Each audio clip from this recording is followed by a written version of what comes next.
Hey friends, a very warm welcome back to the channel.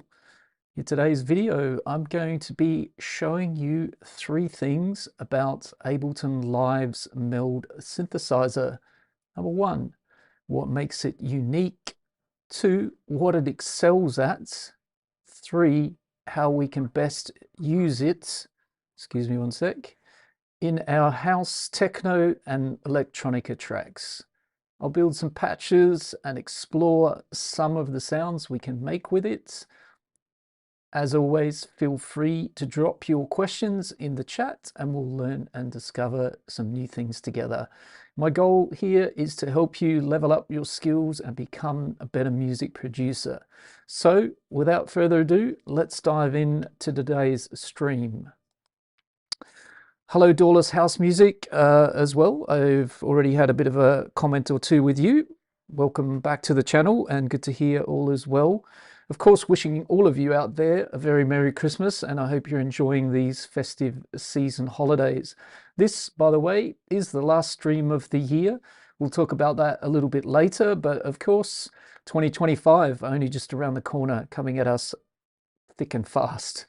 So as usual, hopefully the microphone is working fine. If you're in the chat, do let me know that levels are good there. And I'm just going to play a little bit of music and then we're going to jump in just to test my levels as well.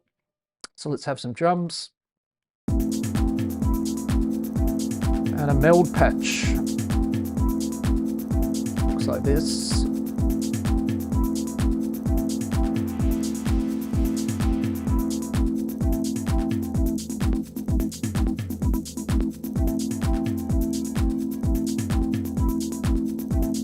So it's all looking pretty good. Mike, good, great. Thanks for letting me know. Doorless House Music. I believe it's morning for you, right? You're over there in the United States, if I got that right. So coffee it up. So what is the topic of today? Well, as I mentioned in the introduction there, we're exploring Meld, one of Ableton's synthesizers, instruments. Came the last one that's been added to that list of synthesizers that we've got access to.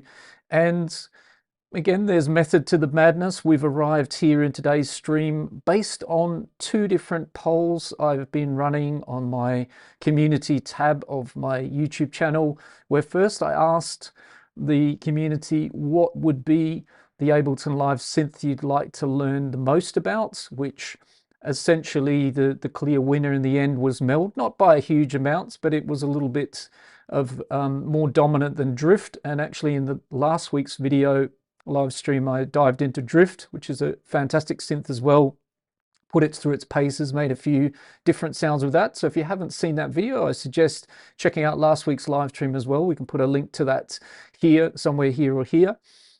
Drift. So Meld won the poll. Operator and analog were in that poll as well, and of course there's collision and electric and tension. There are all sorts of goodies in the instrument folder. Anyway, Meld was the one that people wanted to learn about. Great, that was the winner in that poll. And in the second poll, only recently posted, I asked people, what would you like to sort of mostly understand about Meld? Is it the filters, the oscillators, or the modulation section, or the macros? What are the macros? The macros are these 2 individual kind of mapped macros that change depending on the engine or oscillator that you have in each section A and B of Meld. So by far and away, again, the most popular there was the matrix, which I think is not surprising, as in Meld it's pretty unique and pretty special thing about the synth. So let's try and make here some different sounds and patches. Also, before we do that, I did actually bookmark a few of the sounds that Ableton, the presets that Ableton deliver in suite with the Meld. Let's have a listen to a few of those so we can kind of hear a little bit about, you know, what it's capable of doing. And the ones with the blue dots here I've bookmarked, so they're favorite ones. Let's have a listen here. We'll also click on a few of the others because it actually does really well drum sounds, which I don't think I will focus on too much today, as that sort of a rabbit hole that we can go down and spend an hour just trying to get a nice kick sound. But it does make really nice drum sounds. Kind of interesting 808s. something like this Alien Army that sound though, I think is where we're talking. So something really nice, like a modulating sort of sound like that.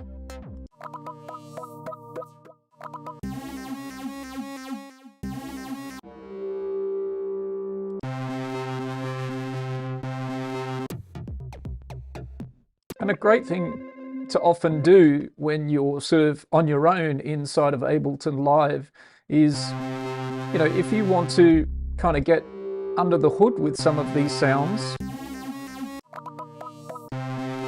a good idea sometimes is to do what we call reverse engineering, which is where you could bring this preset into your Ableton Live project, drag it into there, and then we can open up the show and hide tabs on the left here.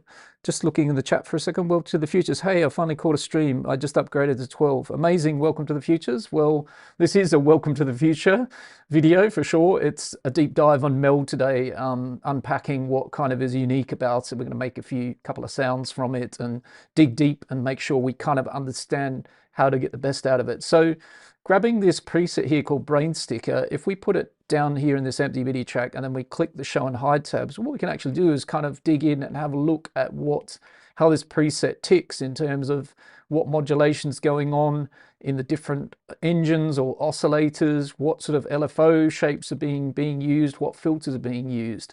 So it can be a good way to kind of reverse engineer patches by sort of, you know, going into these presets and taking a good look around and figuring out what's been done to make it sound a certain way. Of course, we're not going to cheat.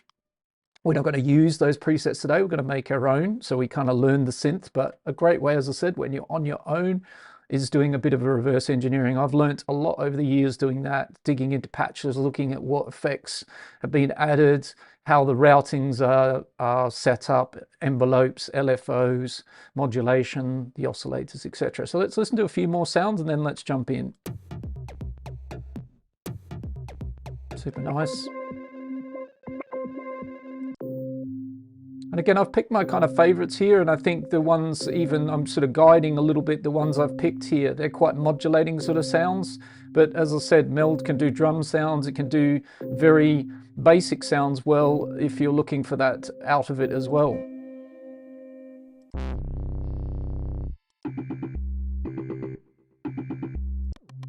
But we've got some really awesome patches here. As I said, it can do drum sounds, bass sounds. So, a few of the presets here, as I said, lots to work with there that Ableton have given us. Bit of reverse engineering, you can learn a lot from that. Looking through the categories here, as I said, if we were to filter it as well, we could always come up here to character or sound and then sort of say bass, and there's all the Meld bass patches, right? Or we could ask it to show us the pianos and keys. So straight away off the bat, personally for me, we have many synths in the locker. We've looked at some of those in the last weeks. We've been doing lots of synthesis videos. Analog, operator, a great original synth from Ableton. There's a lot of bases covered in those types of synthesis. So why Meld? Why do we even need it, and what's it going to do? Well, most of these synths that we have in our locker will all make drum sounds. They'll all make a decent bass patch. They'll all make a decent melody patch. They'll all make a decent chords. But essentially, it's a bit like having a rack of different guitars in your studio that you might reach over and play a Gibson or a Stratocaster, or you might have a couple of different pianos or different hardware synths that create different tones and timbre, and that's the sort of main area where you can start to filter out what is the synth that you need to do the sound that you're looking for. And, you know, analog is great for sort of that emulation of subtractive synth and hardware synths, analog synths. Drift does a very similar example. It's also focusing on old school analog hardware synthesis by including the drift element to it and a little bit of imperfection that makes it sound really cool. Operator can do FM, additive and subtractive. So yeah, we've worked our way through that a little bit in the last few weeks, particularly in my 3-part synth series. So Meld, it's the last addition to Ableton Live's instrument locker, and it's what we call a bitimbral synth. So let's get a brand new Meld, bring it in over here, and let's open that one up. And the patch that I made just to test things out will stick over here. for now, switch it off and mute it. Again, there's no point kind of using that other than if we're checking in on something, we want to start from fresh. So what is Meld? What type of synthesis is it? It's called bitimbral. What does bitimbral mean? Well, effectively, maybe if we do a comparison to wavetable, for example, so if we drag in a wavetable here, bring it next door. When we look at wavetable, particularly if we look at the amp envelope, that is the volume control, amplitude control envelope of the wavetable, if we have two oscillators applied, they're essentially two layers of oscillators, but they are going through the same amplitude envelope. And essentially, if we assign other envelopes here as well, we've got two spare ones in wavetable, if they're assigned to things like the filter, again, the whole synth sound, the oscillators, the waveforms, they're passing through those envelopes, right? What is bitimbral? Well, if we sort of jump back thinking about wavetable passing through one amp envelope that's controlling the volume of the sound we're building over here. Well, in Meld, we've got kind of that separated. We've got engine A and engine B. And engine A has its very own dedicated amp envelope, modulation envelope, LFOs, and filter section. And oscillator B, or engine B, has again its very own envelopes, LFOs, and filters. So straight away, that's the concept between bitimbral. It's unique in that sense of how the engines and the oscillators work. So that's what sort of separates it apart from the other synths in the locker. And that's how it gets the name bitimbral.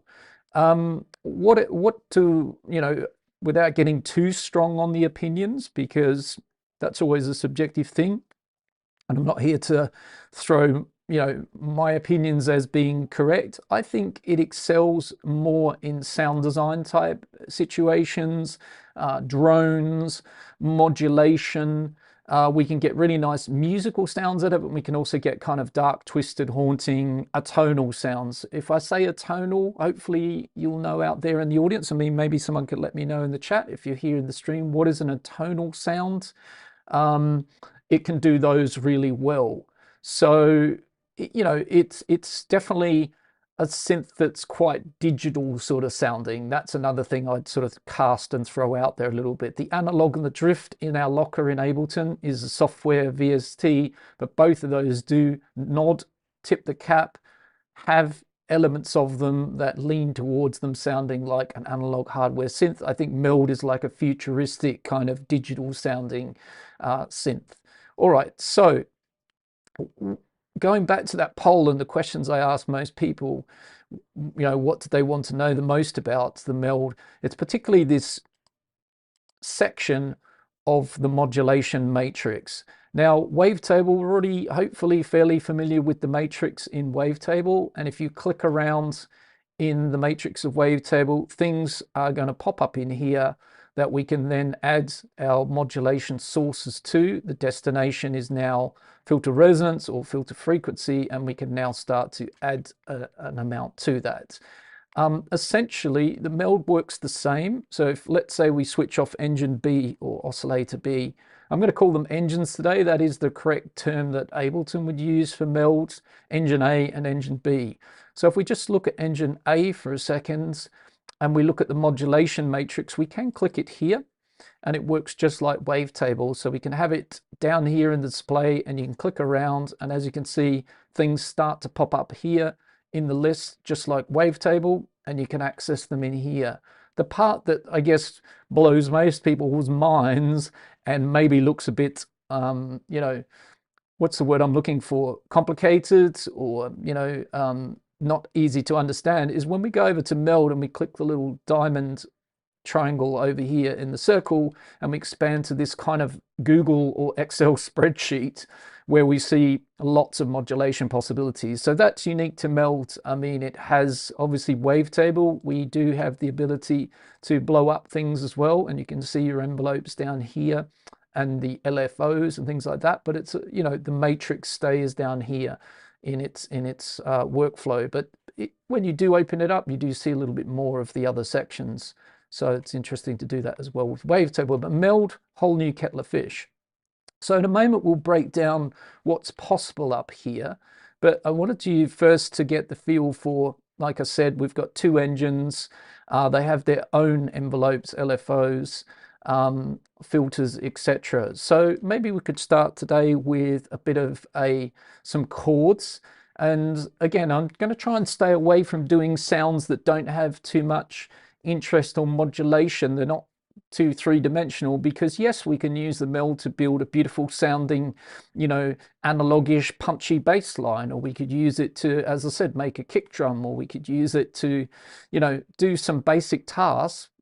But we can do that with lots of the other synths here as well. So I think what we need to do is dig under the surface a bit and kind of, as I said, see where it could, shine in opposition to those. So let's say we go into Meld, this new Meld, and let's say we open up a MIDI clip here, and let's maybe use a bit of Ableton 12's MIDI tools. Let's maybe pop into something like, let's maybe have for the moment stacks, and let's do some chords in here. So let's say we've got 4 chords for the moment. Let's maybe now revoice some of these chords a bit so we can get some kind of a little bit of a different chord progression going on. Okay. We'll talk about scales and things in a moment as well.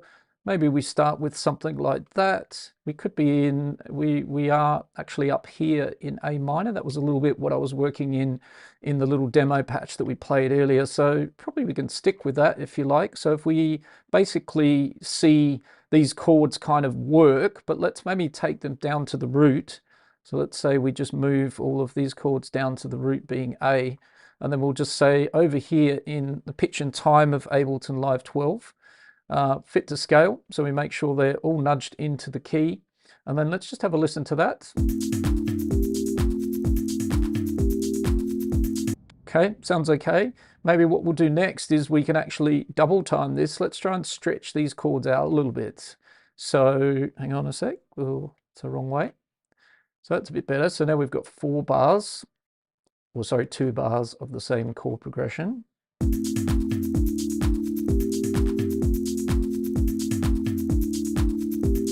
We could even go for 8. Let's try that.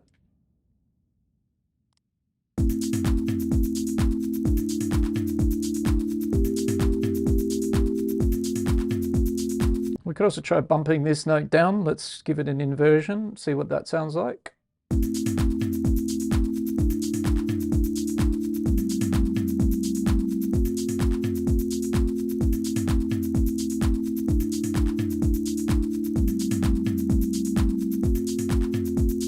Could be nice in another section, but I think actually now I've done that, I think I do prefer that. Let's also maybe try voicing this one a bit different.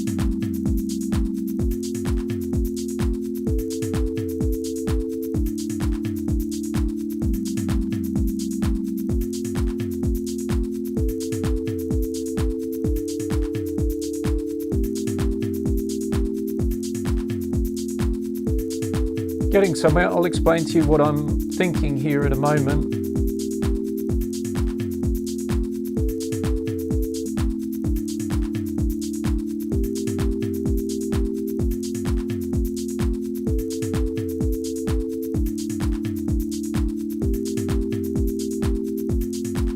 I think that's the smoothest for now, but I was also looking a little bit at voice leading, where we could kind of creep our way sort of down or creep our way up through leading the chords, but we won't. This is not a chord masterclass today. We're just trying to get some basic chords going on in the background here so we can work on those. And also, just so you know what's going on the drum track, it's literally just a nice MIDI programmed drum rack that I've added some favorite sounds on over here to the pads and made out this nice little kind of like house kind of drum beat, because I was thinking also to kind of put Meld through its paces in some different genres. I think it excels, if we talk genres, in IDM, Aphex Twin sort of style sounds. Absolutely really good synthesizer to grab and use in sounds like that. Electronica, breaks, But I wanted to sort of use it here in a bit more of a conventional house setting as well, so we can kind of make something, you know, interesting with the Meld in that sense. So let's dig in now. So we've got essentially engine A at the moment playing back these chords.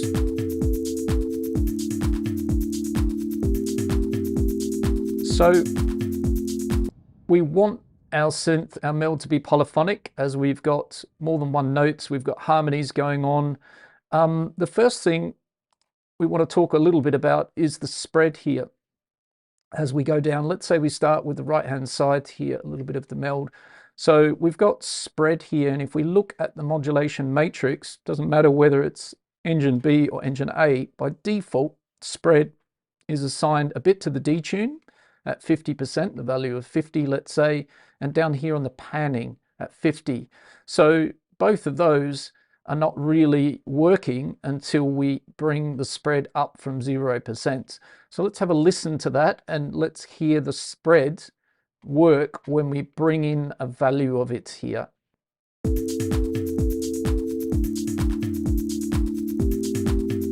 I'll make it a bit stronger so we can really clearly hear it.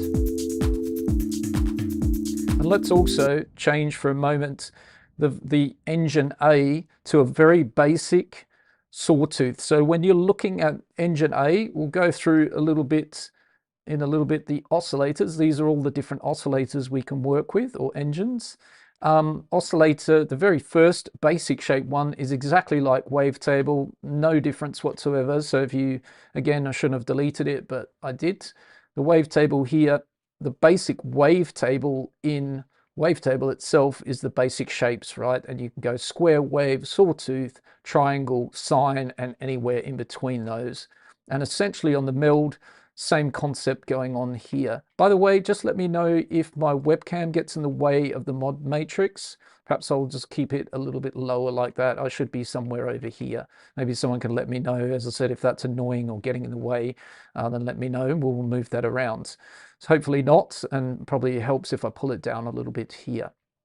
All right, so looking at the basic shapes engine A, the shape knob here, macro 1 of that engine, just morphs through, the same as we could take the wavetable synth and go through the wavetable here. So we can morph our way up and down through there.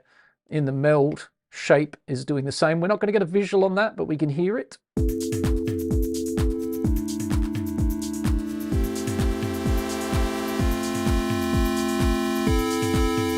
So let's undo our spread,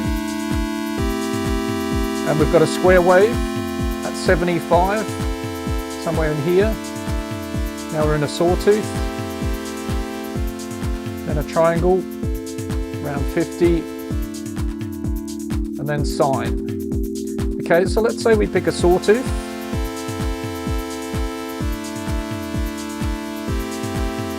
And then let's use that spread now and listen out for the default panning and the default spread of the detune that's going to happen when I bring a value in here.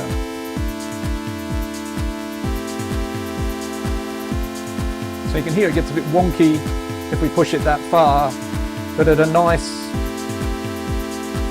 somewhere around 20%, we've got a little bit of detuning of the different voices, the different notes we're playing, along with a bit of panning movement. So that's a nice feature. Think of it a little bit like unison, right? It's spreading the different voices. In this case, these triads that we've got here and a seventh chord, it's spreading those different notes, the different voices, and detuning them apart from each other, and we get this nice little character to it. So spread, the reason why we're beginning there is it's not doing anything until you add a value there, and then whatever's assigned to it in the matrix, well, that is then going to be modulated by the spread function. And what's pretty cool about that is, I am going to drag this up for a second. Look at all the things that we could apply spread to. So in a way, it's actually, maybe we'll look at it in case my webcam is in the way. Let's look at it over here on engine B. If we turn engine B on, same thing here. You can see the spread. It's a little bit different. It's actually interesting. I just noticed that for the first time, that it's actually assigned at -50 and -50 over here. So it's actually set up a little bit different. But in the same way, we have the spread column, and all of that spread that we're adding here, this value we're adding, once we do that, if it's added to any of those elements, it's going to modulate that, which I think is really interesting and really cool. So it's almost like we have a spare envelope, we have two LFOs, and we also have this spread along with everything in the MPE world as well, like velocity, pitch, and randomization over here. So there's plenty of options for getting that three-dimensional modulation going on in your patches. So spread, bit of a sleeper, it's there. If we bring it in now, it's being used in its conventional way. It's just spreading the panning, spreading the detuning a bit, so we've got a little bit of unison happening. Stack, I really love.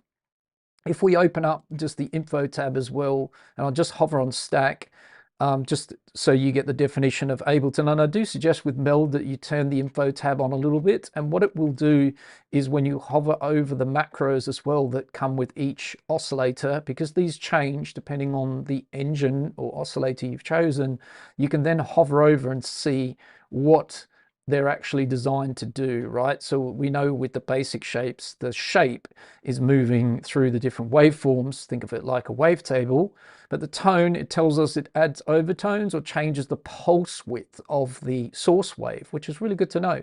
So we can actually add pulse width modulation or changes in the pulse width over here with this tone knob. So I really do suggest putting the info tab on when you surf through all of these, and you'll learn. For example, if we jump to noisy shapes, what is rough? Well, again, it tells us adds noise, distortion, and a sub-oscillator. So that's pretty handy to know. Let's go back here to basic shapes. Let's go over to stack. So stacking, again, pretty unique to Meld. It adjusts the number of voices stacked for a single note. Stacked voices duplicate both engines for each note, including the filters, modulation, and the mixer, and can create heavy CPU. So one we've got to bear in mind, if we use it, it attacks the CPU hard. So you need a computer that can handle that. And it's duplicating the engines for each note, filters, modulations, and the mixers. So it's pretty powerful. So let's see if we can hear a difference if we take away our harmonies for a second.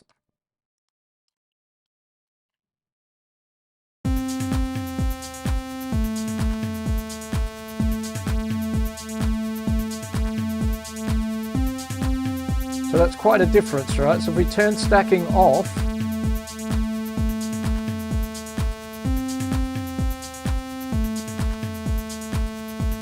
and that's just oscillator A or engine A. If we lay a B on it, now we have two engines, two oscillators, but we've still got a fairly thin sound. But if we stack those,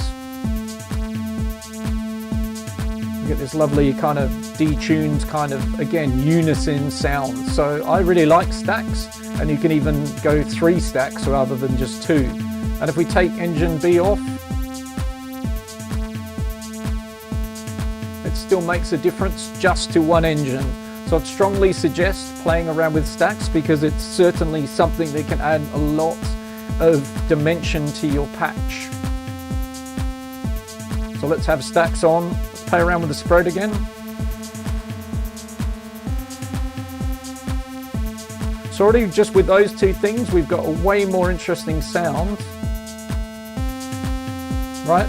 There we are with no spread and no stacks. One engine.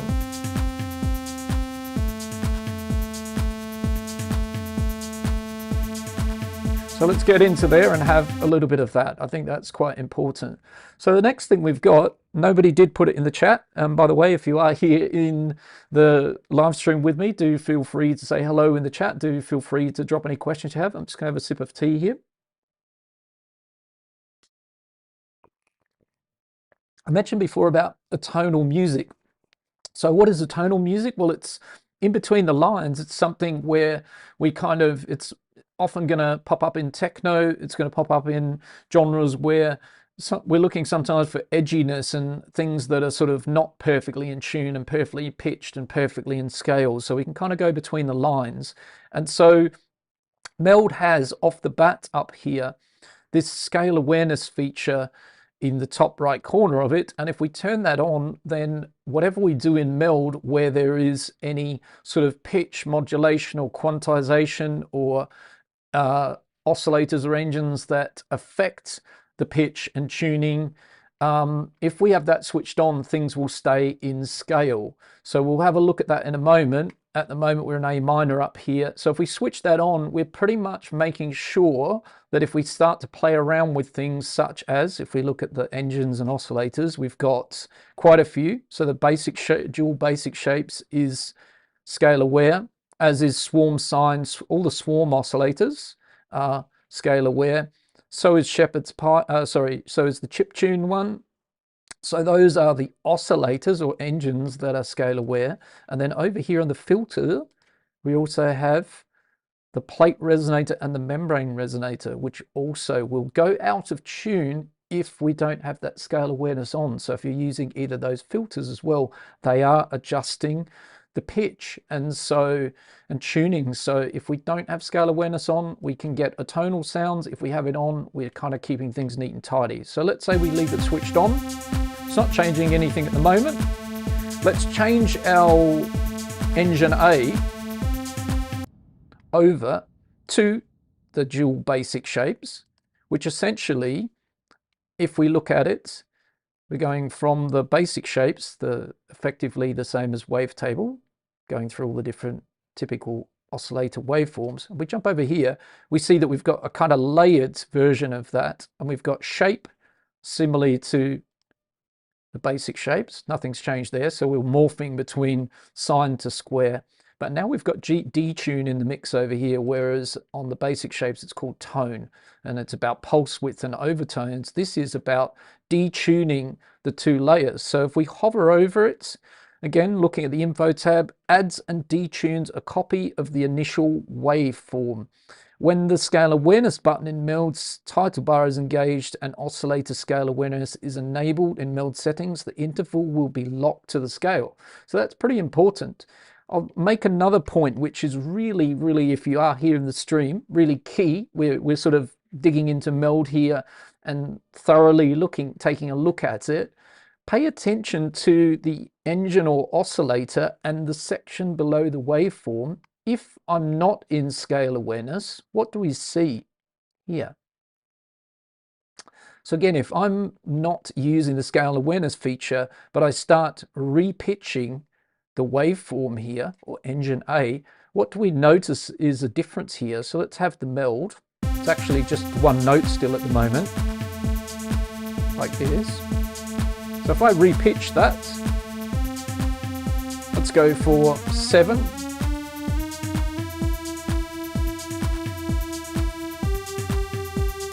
I'm now playing the 5th above those notes that we were just looking at, the individual notes. But the key thing here is it's in semitones. So it says to me 7 semitones. So effectively, all of these notes here have now jumped and they're playing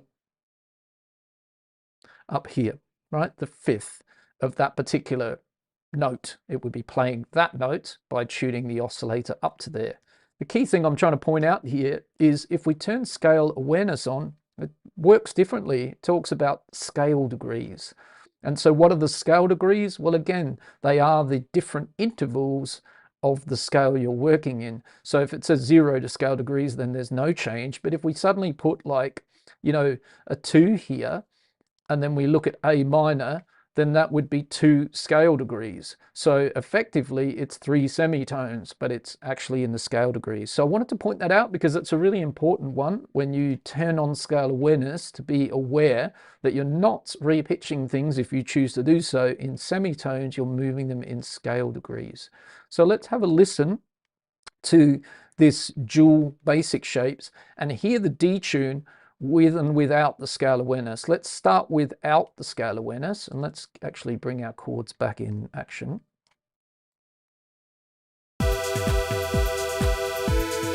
It's quite a nice waveform. Let me take it out of 7 semitones and let me detune it a bit.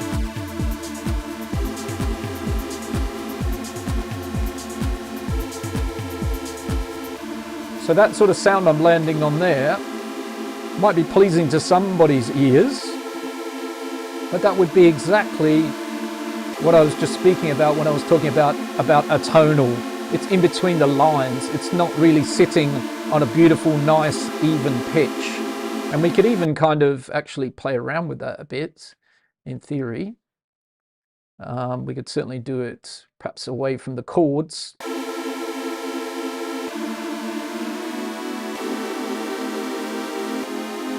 Just try something here. I was just wondering if I'd get to see this on the tuner. But let's say we take the chords away again for a second. Yeah, now we see over here. A little bit easier for the tuner to handle just the individual MIDI notes, not chords. Let's play around with the D-tune. So if you wanted to tune it to something, you could use a tuner and tune it, but as you can hear, it sounds pretty sick and wonky. There we go. Well, let's say we set our mission to tune it to a certain note.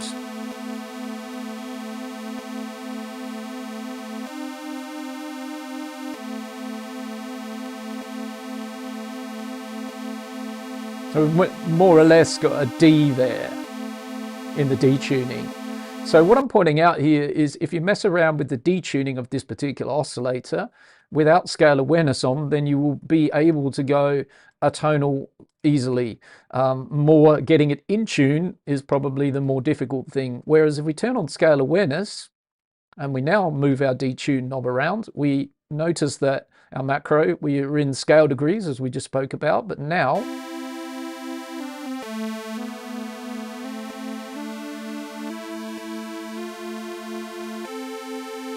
you can hear it staying nicely in tune as we move around.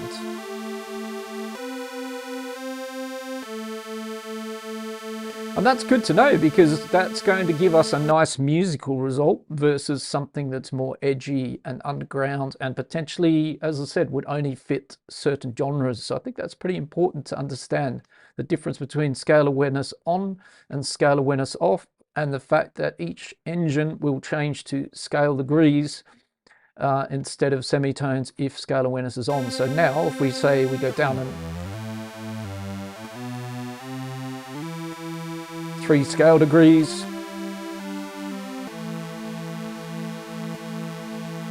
really nice sound. We're in the sawtooth, square wave, triangle, or sine. And that little bit of movement that we're getting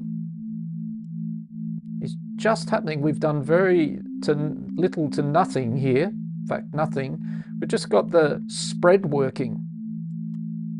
So you see, if we take the spread away, again, we've got boring sound. So this is where, you know, making your own patches, learning all this thing, this is how we get, you know, more interesting sounds and patches. The spread, it's making just a very subtle difference, but a little bit different. It's adding movement. And a nice little bit of movement, right? So similarly to the oscillator or engine section, we've then got our filter section. Similarly, if we're using one of these filters, so let's go back maybe to the basic wave shape for a second. Let's again have our sawtooth in there without pulse width, so we keep it nice and simple. And let's now choose from the filter section the resonator, one of these. So both this filter and the membrane, they are scale aware, right? So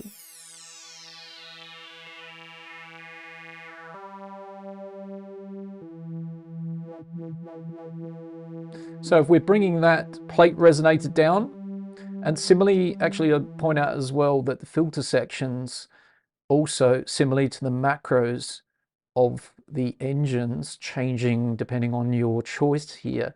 Filters do the same. Pay attention depending on the filter choice you have here to what happens to the 2 boxes, the 2 macros to do with the filter, and they are listed here as macros. So if you're in the modulation tab, you see filter macro 1, filter macro 2.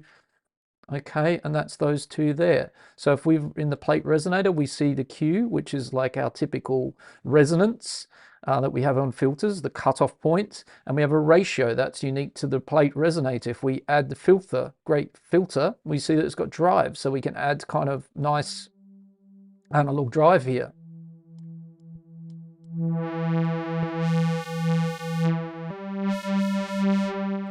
So that's going to change depending on, you know, what your choice is here.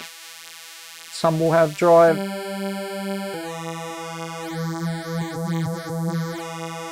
So another amazing feature about Meld, the different filters as well as the engines, and the fact that their macros again give us different options depending on what we're choosing. Let's get back to the plate resonator and the two resonators that are scale aware, and let's listen to them scale aware and with and without it switched on. So with it on at the moment.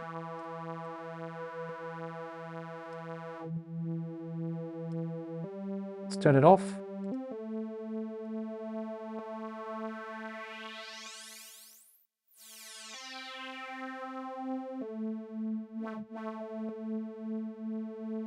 That doesn't sound too bad in this situation, but let's bring up a bit of Q. Okay, so in between the lines here again, we can get kind of atonal, not in tune, not in pitch. But if we leave it there and turn scale awareness on, okay, it stays in the key of A minor. So if we move that around outside the key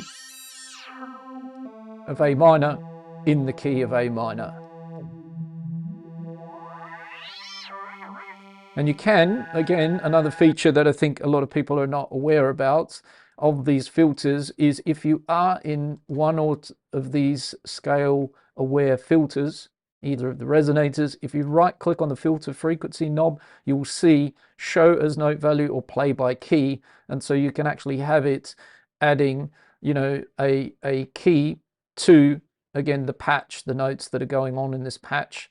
We're now seeing here, as you can see, all the note names as we're going up through here, and you can adjust that by right-clicking either show as note value or play by key, right? So you can kind of decide what you want to see here on that. So you could say, well, give me a layer on top of there of a C3, which was what we just had. So if we filter that, we are adding the tuning of that as a C3 to our patch. So pretty cool feature in scale awareness. Let's try the other membrane.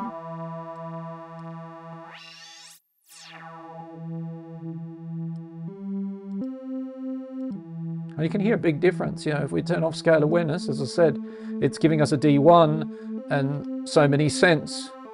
But if some of these notes we land on here are not in the scale, D sharp 3 is not in A minor, then the filter, the pitch it's creating, the resonances it's creating, they're not in scale, right? So I hope that kind of makes sense. I hope that's kind of helped explain that. Let's get back into designing this sound out a little bit. I think we've covered some of the more, you know, intricate little details that go under the hood here. Just going to check on my list here. Scale awareness, we've covered that it switches from semitones to degrees. Pay attention to that one. Pitch quantize in scale degrees. Okay, so that's something that's interesting that we haven't looked at yet. So if, again, we are in, let's put this back a little bit, just to a standard sort of filter shape, a little bit of filter. Let's put scale awareness on. And if we've got scale awareness on and we're messing around in our modulation section over here, and we play around with any of the pitch modulation targets, once again, when we change to scale awareness, we are making the changes in here be applied in scale degrees again. So just so you know, that means that any quantization of the pitch or pitch modulation movement, it's going to happen in scale degrees.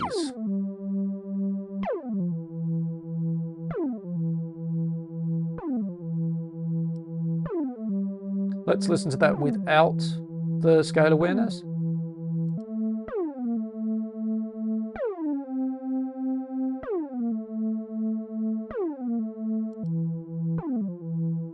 So really good to know again. So think about that being lined up with wherever we make these decisions. If scale awareness is on, we're dealing in things staying in pitch and in tune. We're dealing with scale degrees, and if we take it out of scale awareness, we're in semitones, and of course we can go between the lines. So depending on what you're looking for there, that's up to you.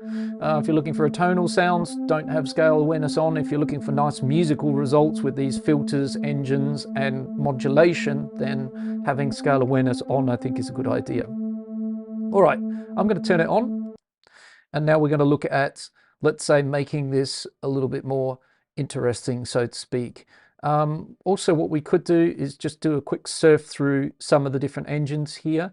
Maybe we'll make the patch a little bit more dynamic, and then we can check that. But actually, just before I do that, let's do a quick look at the other scale aware oscillators or engines. So let's jump to those.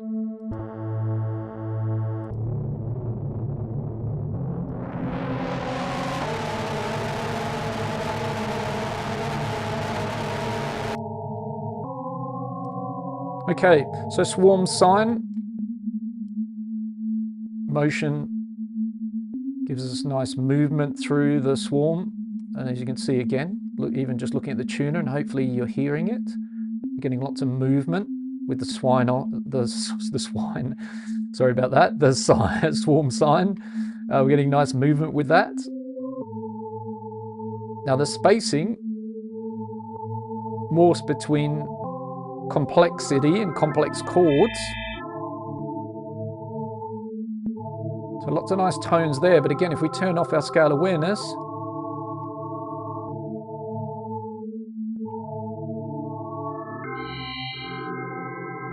it doesn't sound too bad, but we can get dark and edgy there, where I've kind of stopped at that point there, versus if I switch it on.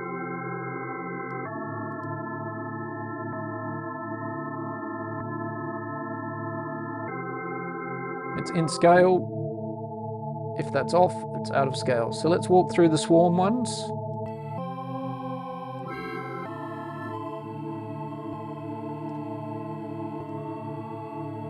So it should start to become pretty obvious if you tune your ears into that. It's a bit out of tune. That's in tune.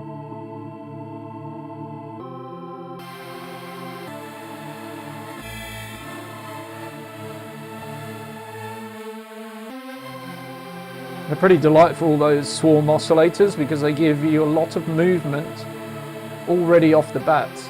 So what we could also maybe do here, let's actually try this as well. Let's go for a oscilloscope for a second.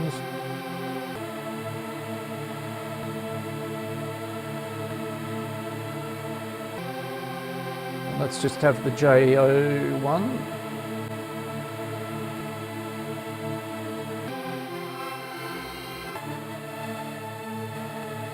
You can see all the movement in the waveform over here. Having the motion down and the spacing down.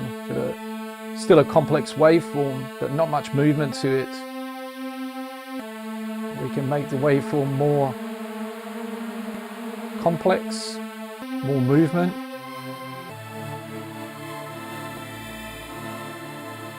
Really nice. So that for me versus our basic shape is quite interesting, right? So we go right back to just a simple tone there. It's the same chords. But you know, straight away by going into these engines here, we're getting a really nice tone, and we're just in one oscillator, right? Or one engine at this point in time.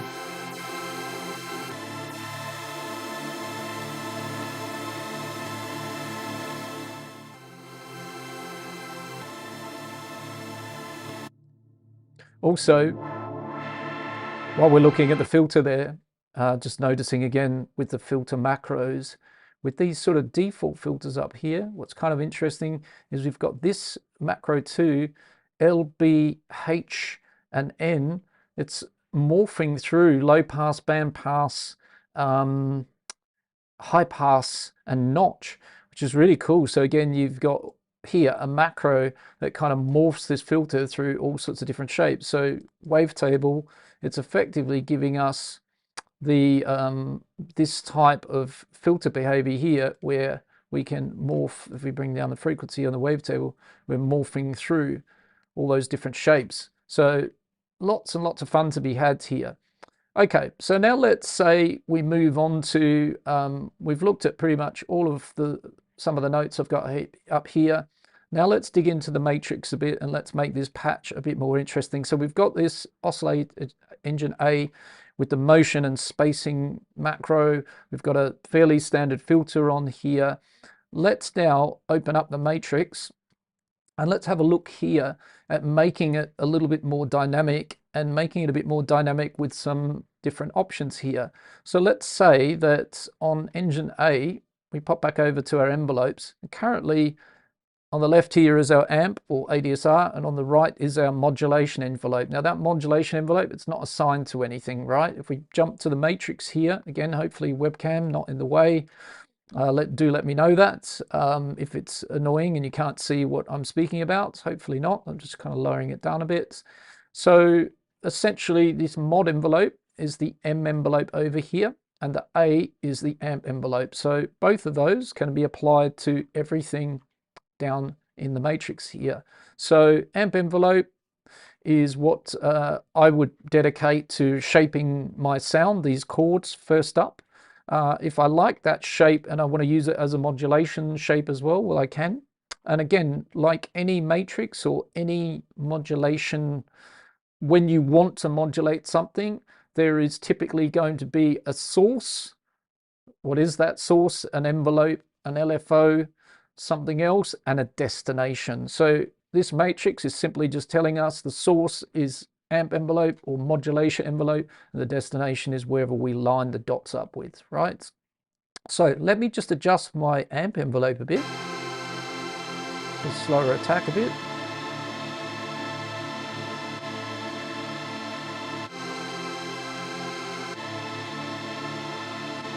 Let's maybe have a little bit more release.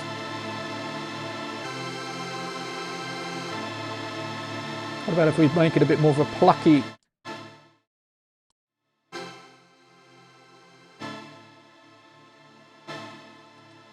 Could work well with our house drums, right?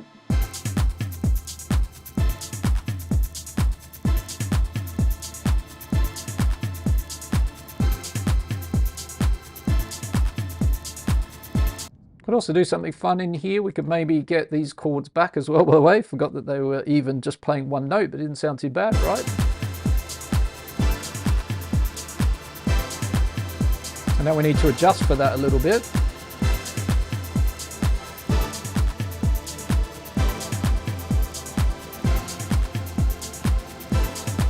So let's maybe get in here and let's maybe go into this chord here. Let's change our grid in the background to maybe quarter notes, something like that. And then let's slice those.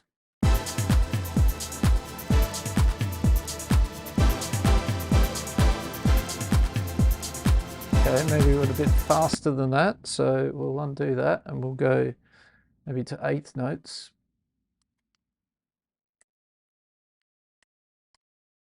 Just for some variety.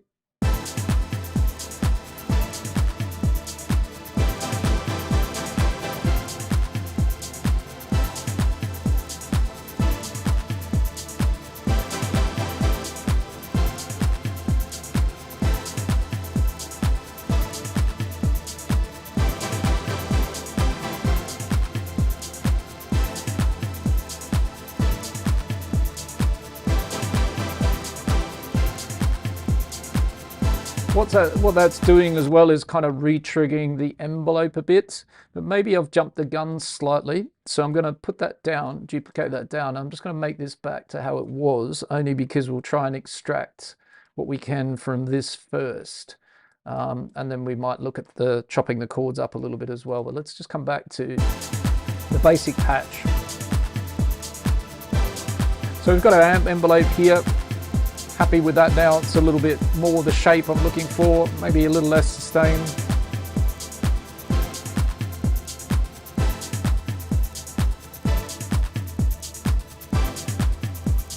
Okay, so we could even, as a starting point, mess around with modulating that sustain, so it could actually open and close.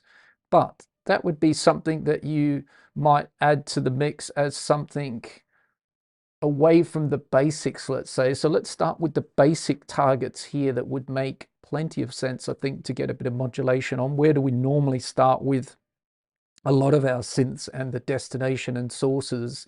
If we were with analog here, we'd be looking at, you know, some very basic destinations such as panning, such as filters, frequency cutoff, resonance, you know, things like that, that generally we have as targets. This is the thing, that when you have something like this matrix, we have a lot more depth to that, so we can make, you know, sounds that have a lot more interesting elements of modulation and movement to them. But let's say we do still start with the traditional sort of sense just to get a feel for it, and then we build on that. So let's say that we grab the filter of engine 1, we highlight it up here in the matrix, and let's try a bit of the modulation envelope on that filter. And the modulation envelope's fast, it's got a very fast attack, short decay, not much release, no sustain.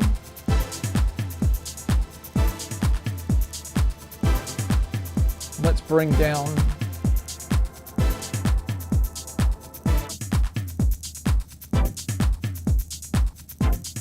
so now we've got, and sometimes the best way to approach this is to do exactly what I've just done. That's to bring the filter all the way closed, and then you can really hear this envelope in action. So if I zero out the modulation envelope on the filter frequency, let's listen. We won't hear probably any sound, virtually nothing. And now if we bring up that envelope, the filters, the modulation envelope is allowing the filter to open and close and let the sounds come out. So if we then play around with that modulation envelope, we give it some sustain.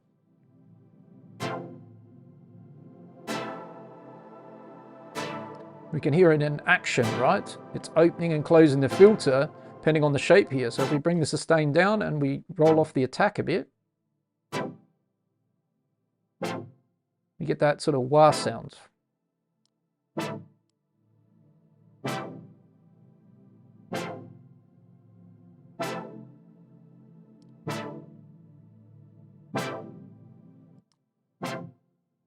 So depending on what you're looking for there, right? So maybe we have a fast open and close of the filter over the sound like it is at the moment.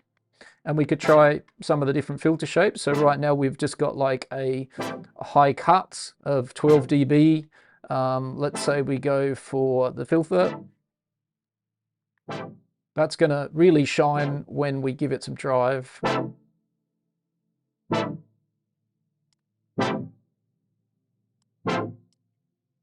try out some of the others. And a nice peak EQ, a notch, the other way around, making a cut. And as you can see, all of these macros, they change depending on what you're looking at. Phase is quite interesting. Redux.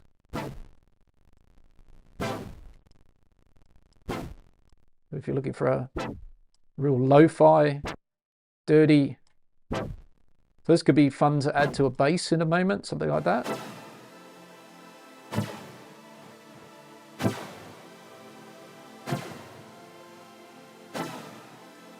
Comb filtering, plus and minus.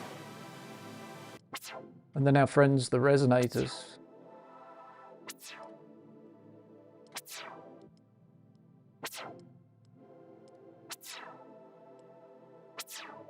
Let's bring our filter envelope a bit more open.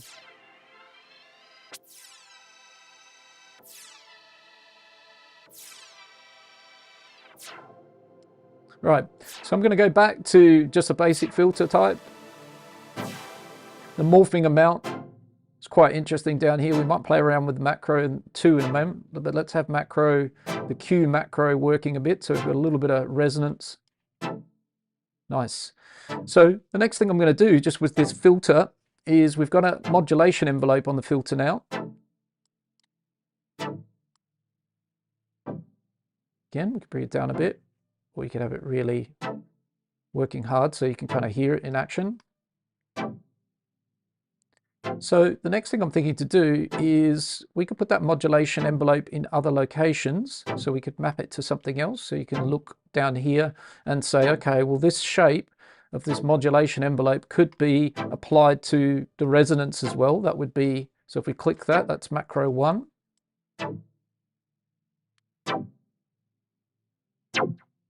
All right, so now it's opening and closing the resonance of that filter, so you could modulate that a little bit as well. Could be a bit less than the cutoff. So we're putting a little bit of movement into this every time my notes are being triggered. Right, and if you look at that second clip, the reason why that might behave really differently is because all of these are going to re-trigger those envelopes a lot faster in here. So that's also going to change the sound a lot. So I stopped working with that one a little bit because we'd be running before we walked, as we say. All right, so back over here, we've got the modulation envelope playing around a bit with the Q and the filter frequency. Let's maybe look at the LFO section next. We also know that spread could be applied here. So you could come over to spread and add that to the filter frequency, or add it to macro 1. And it's quite interesting on the filter frequency there a bit. Let's make it 100. And let's take the modulation envelope off of there.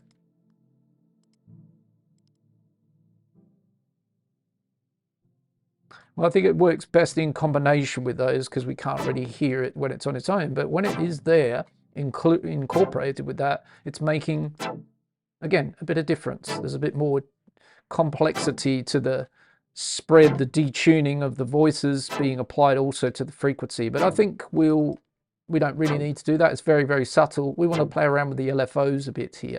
And so we've got LFO 1. This is where things get pretty interesting as well. We've got an LFO 1, an LFO 1FX, and an LFO 2 over here. Let's say the LFO 2 is pretty straightforward. It's just as what we sort of understand, I think, most of the time as the role of an LFO.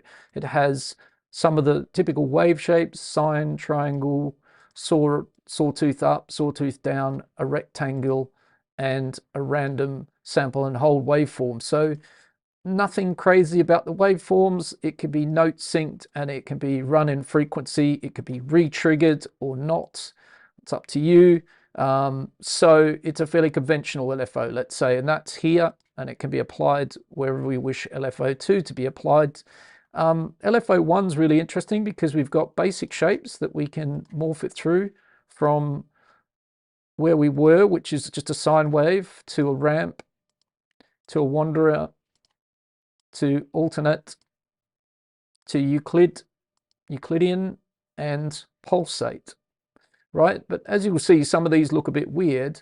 That's mainly because when you choose some of those different shapes, the next thing you're going to be doing is reshaping them a bit with these 3 macros that are below, right? All of these macros. And once again, you can start to see here, same as the engine macros, same as the filter macros. As soon as you start clicking on these, well, they're popping up over here. We've got macro 1 and macro 2 of the LFO 1. That's those two, right? So looking at LFO 1, it can re-trigger or not, same as LFO 2.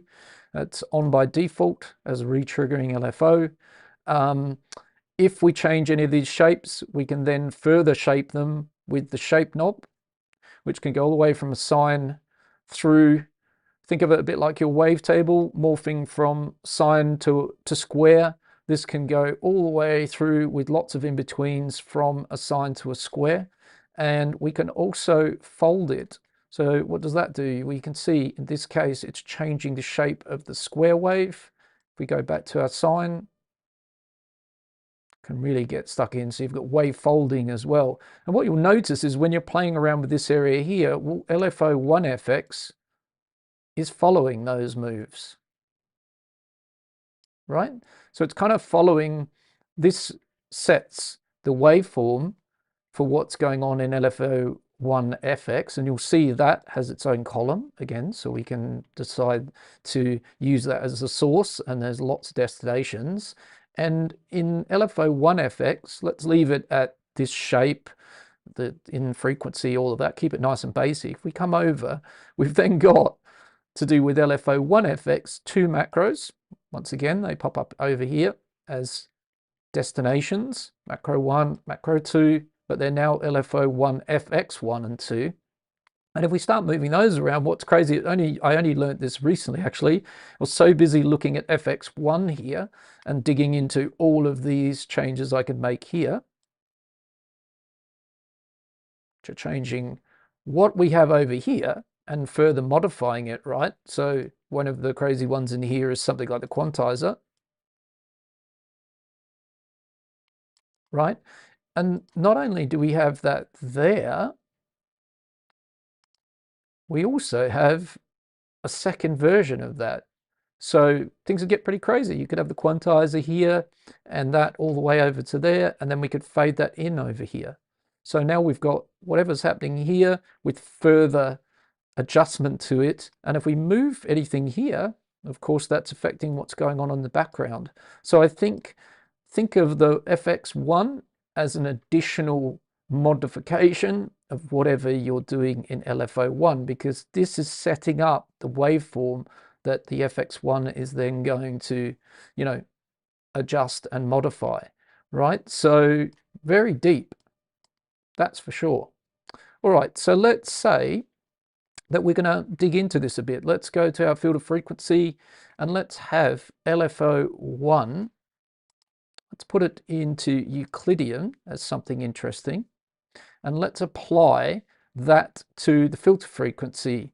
So let's click on our frequency. We know it's up here, and we're going to grab LFO1, and let's always go for 100 at the moment so you can hopefully hear what's going on. We're making it extreme most of the time, the example, so that hopefully you can hear.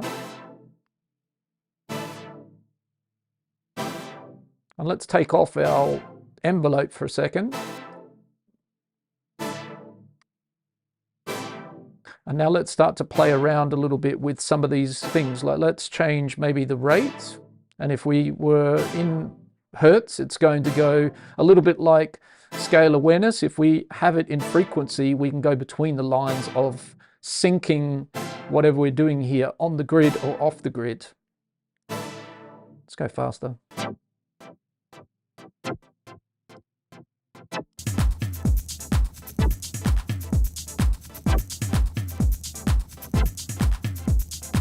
So now it's a bit off the grid because it's in frequency.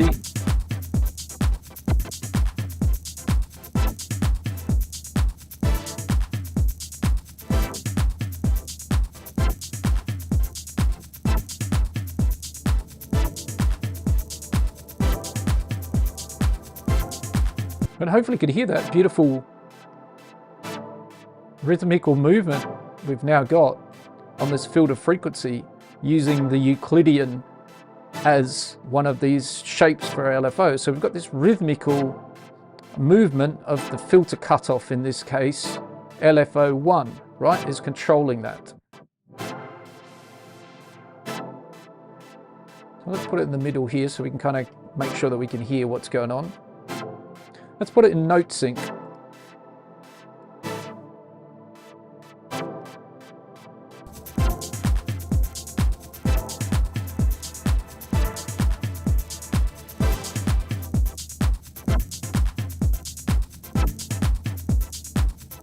I'm going to add a little bit of drive to the Meld over here on the right, which is a really nice way of sort of bringing up the depth of the sound a bit. So let's say that we play around with, like right now, we're looking at LFO1 with this Euclidean shape that I've chosen from the shapes here. I've note synced it to 16th note, so the pattern of the filter modulation, frequency modulation, is following that Euclidean pattern, and it's re-triggering as well. And we've not done anything crazy yet. If we take away the destination and the source, let's say we zero out LFO1 on the filter frequency, and we now make it LFO1FX, is there any difference? Not at all, right? Because it's literally following what was going on in LFO1 at the moment. There's no changes here. But if we start to then change it, because now we've chosen LFO1FX as the modulation, we should get some difference.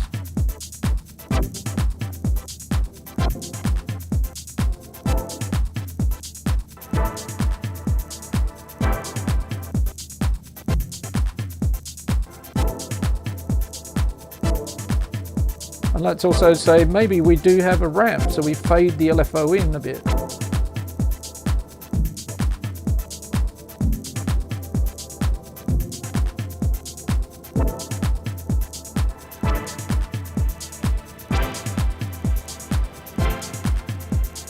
Let's try something else from in here. The attenuator, it reverses the waveform.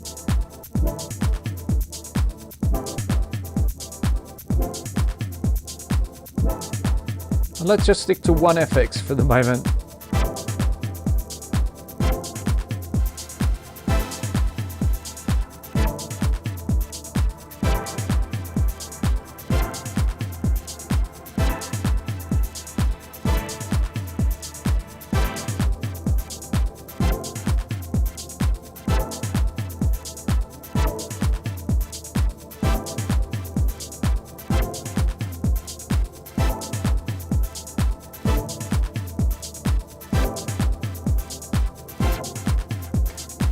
So hopefully that should be pretty straightforward. Effectively, LFO1 is what we started working with here, and we've now changed it a bit with LFO1FX, and we've got that as the source and destination. So really interesting stuff. Let's go backwards again.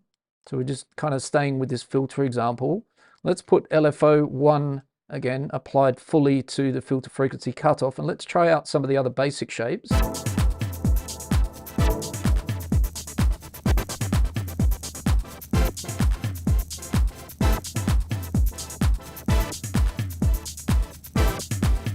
So I think we should be pretty familiar with a quarter synths sine wave wobbling our filter cutoff. But if we just even started with that basic shape and then started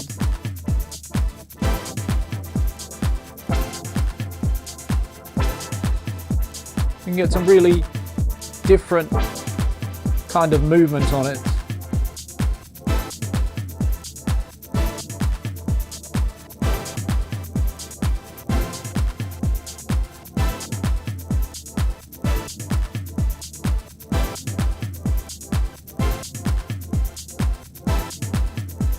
Okay, what if we try the ramp?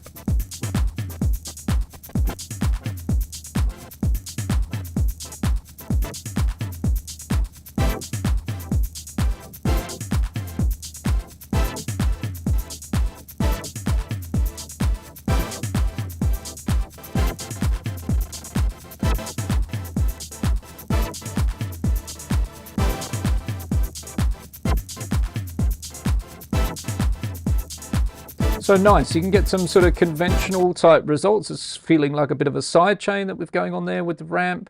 And if we go wander, we get this really nice wandering LFO waveform.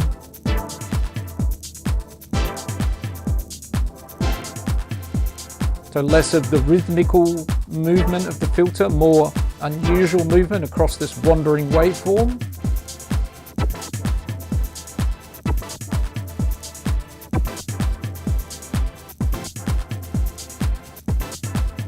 Quite like that.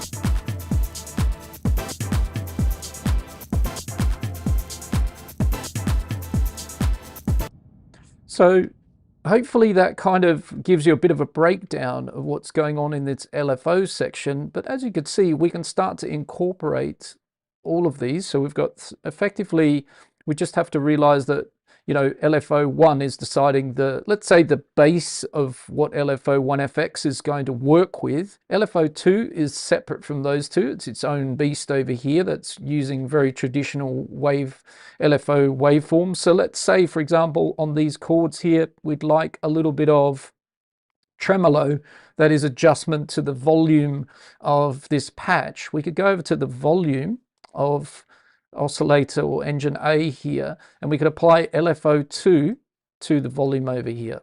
I'm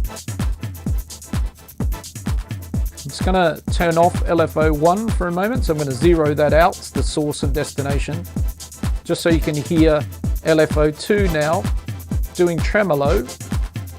on the volume of the patch, right? So it's ducking and moving the volume up and down in a sine wave. Let's sync that sine wave.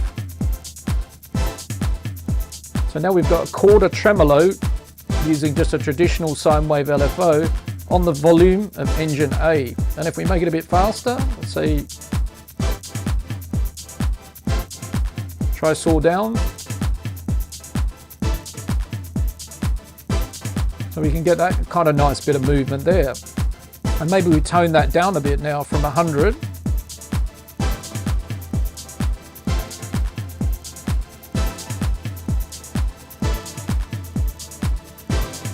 So we've just got a gentle bit of saw down 8th tremolo on the volume, and then we can go back to our LFO filter. I just zeroed that out so you could hear what we've done with the LFO2.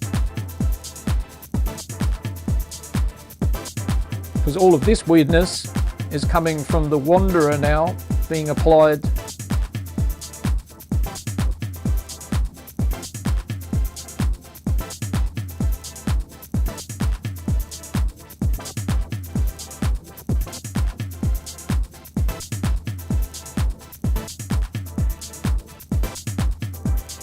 Just toning it down a little bit.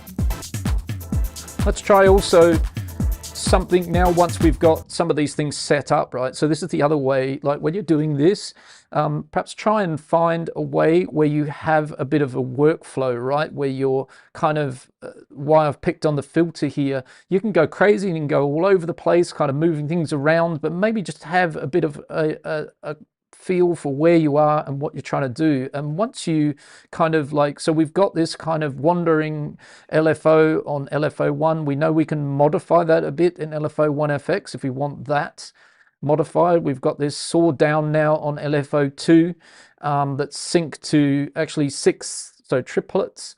A bit unusual, and so we can kind of put them in different places. We've also got the envelopes of our amp and our mod envelopes, so they can be assigned to places, and we can start sort of working our way through with those different options, right, and applying them to different locations.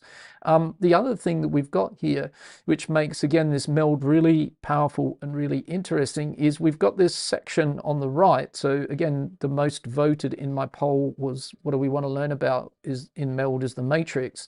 Well, this B cross modulation is telling us that if something over here isn't doing what we might like it to do, well, we can actually use anything from the same elements in B and effectively have it modulate engine A. So you could say, well, what is the mod envelope of B?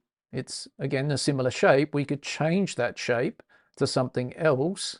And now if we apply this modulation envelope, it's being applied to A, engine A, but we're using the B's envelopes. That is pretty fire as far as I'm concerned. And we can also see that we can use from B amp envelope, the B amp envelope of engine B, the mod envelope of engine B, and all of the LFOs to modulate A, right? So that's what the cross modulation section is all about. It's saying we can, you know, use those modulation sources and assign them to destinations in A, and vice versa. If we look to the far right of engine B, we've got exactly the same thing. So you can take A, elements from A, and map it to the B. So it really opens up this to being a lot more powerful when we look at those options, because as I said, we're not running out of envelopes or LFOs, and we can have fast LFOs and slow LFOs and different envelope shapes. And that's what I'm trying to sort of set up here in this patch. I'm trying to have a bit of variation, an amp envelope that does what I want to do with the chords, and then the filter envelope opening and closing, or the modulation envelope fast opening and closing things, and then these different LFOs plus the spread. As I said, don't forget that. Tip of the iceberg type stuff, right? We've also got this very cool feature over here. If you look at the top left of oscillator A, again, hopefully webcam not in the way, we can see copy to B. So essentially whatever you've done in this section, as far as what you've already modulated, you can just simply click on that and it will populate over here those targets, as you can see, exactly the same now over here in B. So if we were to switch on engine B now, it's got the modulation in the same locations of what we have in A. I'm going to undo that, but that's also a great feature. So we can copy B to A and A to B, right? So if you were working on engine B here, you can copy it all over. So it's easy to move modulation from one oscillator to the other. It's also possible to use envelopes and LFOs from one engine to the other. Amazing stuff. Also, if you look at engine A for a second, back over here, we've got this little box right next to envelopes that's currently unchecked, but if we check that, that also means that you'll see envelope B, engine B's envelopes now are synced to that.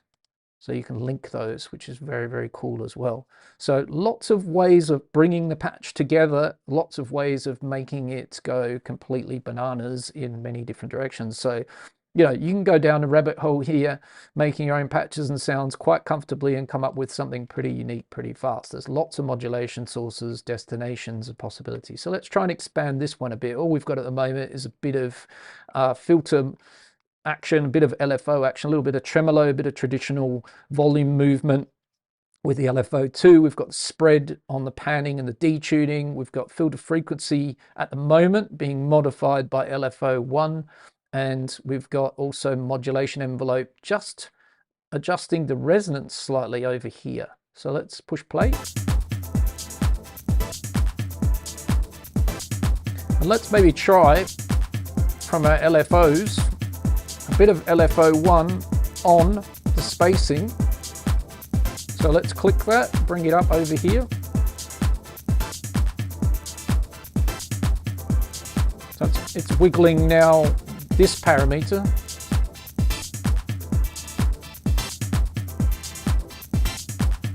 But also try that on the motion macro.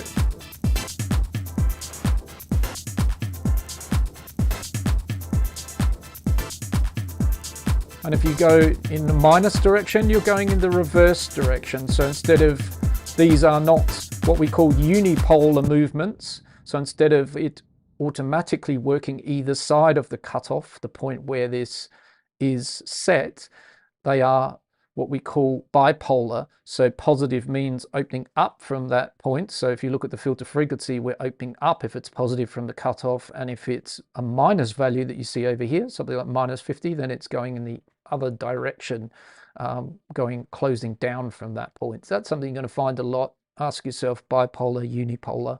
By the way, if you're here in the live stream with me, do feel free to say hello in the chat. And if you've got any questions, drop them in there. We're deep diving on Meld today. I hope you're finding it interesting. I hope you're learning something here. I hope I am, in the end, digging into Meld enough that you can go away, be inspired, and go and make your own sounds and dig into learning and understanding all of these possibilities. I quite liked it on the spacing macro. So I'm just going to get that back.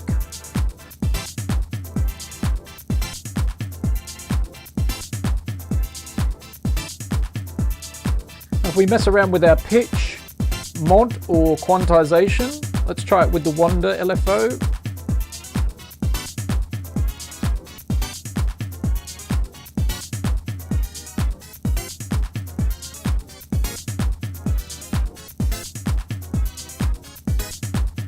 Now, remembering, that's kind of a bit weird, right? But remembering that we're also using scale awareness here. So when you play around with modulating the pitch or pitch quantization, you know, if it's a weird sort of waveform like this, it could be a weird result, but we're definitely helping ourselves by being scale aware.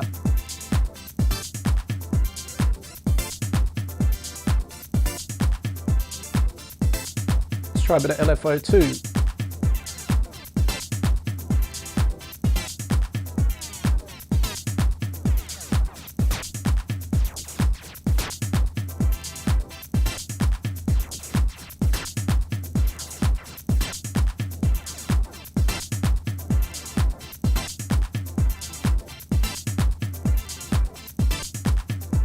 So maybe what we could do here, for example, is keep this kind of, we might use for a moment a bit of LFO1 from the B.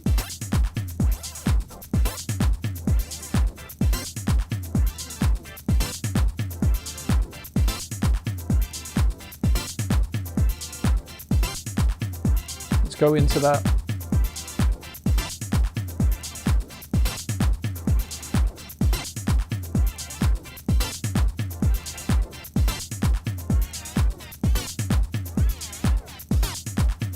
Let's make it really slow.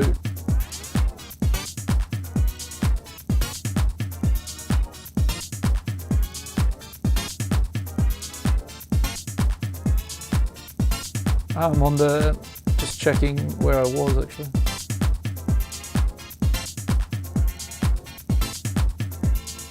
So there on the D tune, it's kind of nice. I'm using LFO1 now of engine B, a really slow sine wave, just to add a bit of movement of the pitch. It's like a bit of vibrato.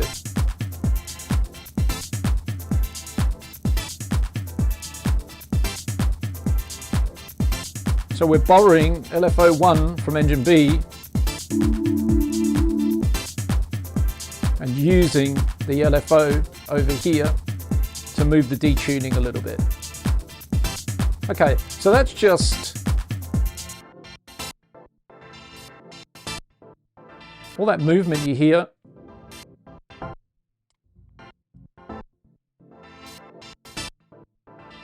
Is all coming from the modulation that we've assigned so far, where we've used the envelope, where we've used the different LFOs.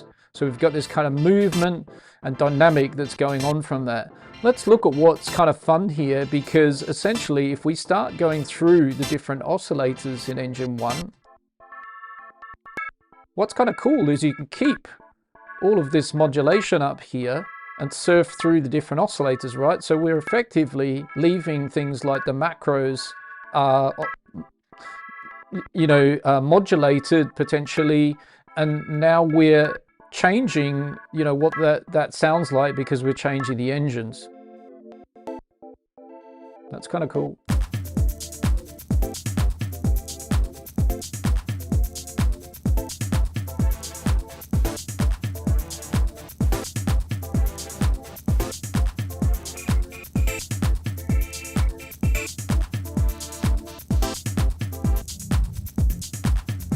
So I think it can be a real fun one to set a lot of this modulation up and then mess around with both the engines, which in turn changes the waveform and the sound. But if you've mapped the macros and they are modulated and moving around, etc., then that's going to change depending on which engine you have here. And similarly with the filters, if we've got macro, let's put a bit of macro 2 in the game here.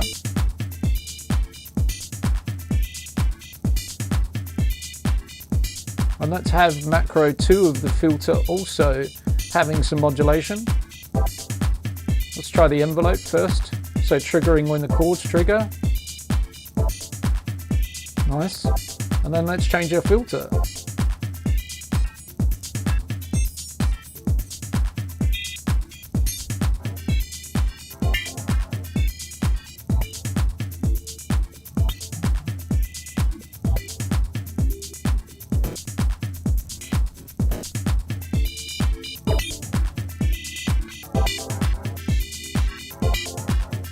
So what we're doing is we're keeping these macros, but we're now modulating different, whatever those macros are tied to, depending on the filter we're choosing.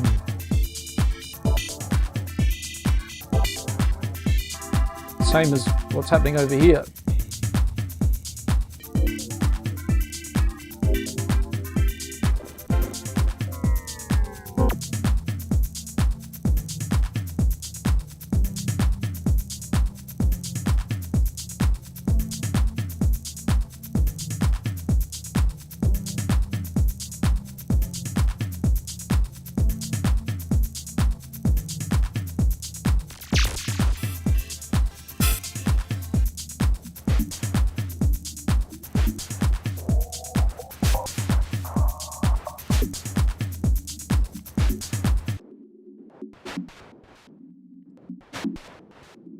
So you can come across some happy accidents here by playing around with the different engines, and almost you could, I guess as a sound design experiment here, you could go in and set up some kind of weedish LFOs and some interesting envelopes and sort of map them to some destinations, and then try surfing through some of the different engines and coming up with kind of different results.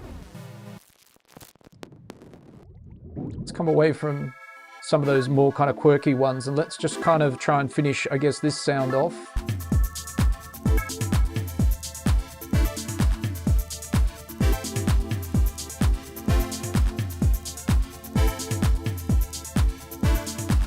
So what have I got? The tone, which is macro 2, that's with the LFO. I'm going to change that to the envelope.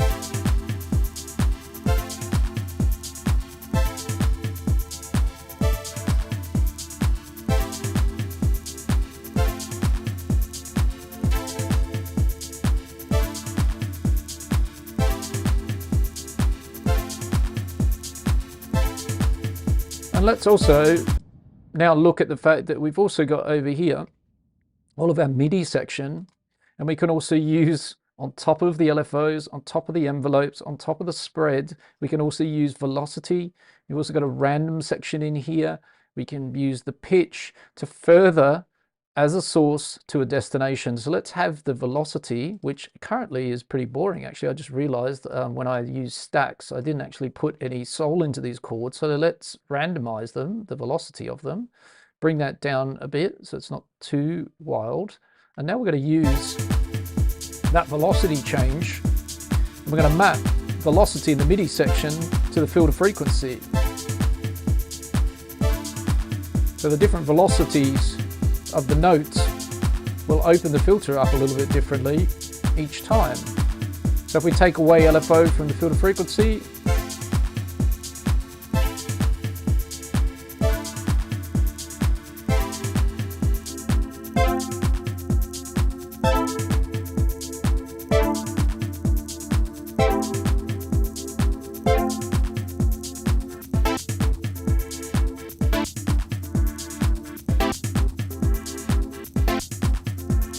so that LFO1, really nice for bringing this wandering movement to the filter cutoff. A little bit of velocity changes how that's opening, so you don't be afraid to put multiple layers together, right, of modulation. So we could have an envelope on the filter frequency, we can have an LFO on it, we can have velocity on it. They're all kind of like working together and twisting and changing the sounds and putting them all together. Okay, let's bring in oscillator B. We haven't even got engine B in the frame here, and let's make that work with engine A, but do something completely different.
Right, we don't need to pitch it down, we've got these nice chords. But let's play around with the envelope.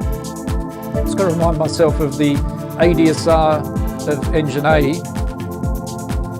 Now we're just listening to B on its own.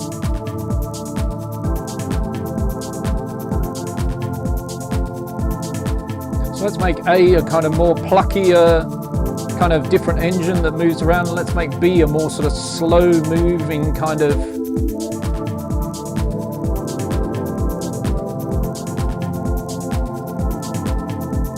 get up into here, into the modulation a bit, and let's have We've got a nice slow LFO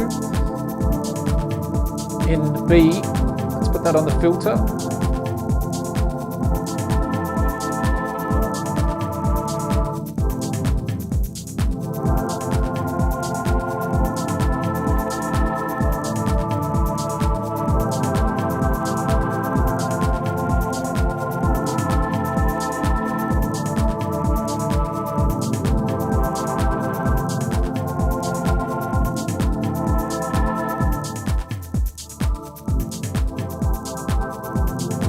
Just testing something out there. Could be nice to have the sustain modulate a little bit. So let's try that over in the matrix. Get on the sustain and let's give that LFO2 in the B section to the sustain. And let's slow that sine wave down again.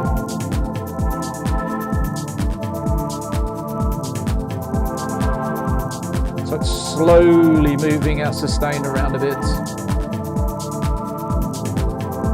Okay, let's now try our slower LFO again on the oscillator 2 B macro.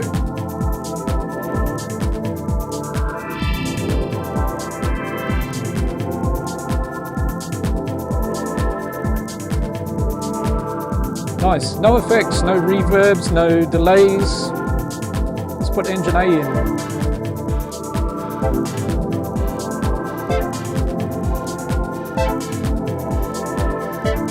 Now I'm going to change the LFO1 in engine A from the Wanderer to the Euclidean because I really like this waveform.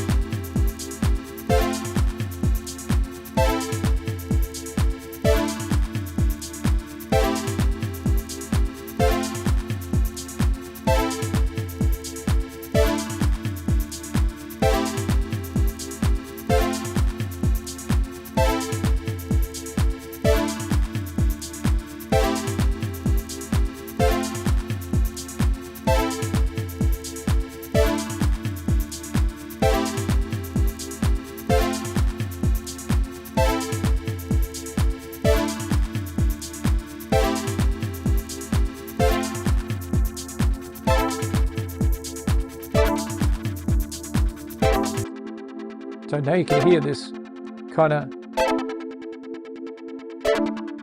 textured kind of layer that's going on.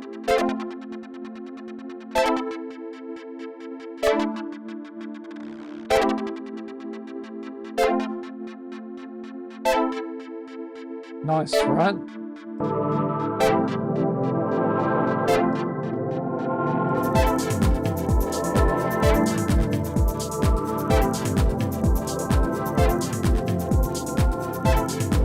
Change the envelopes also on B, the amp envelope.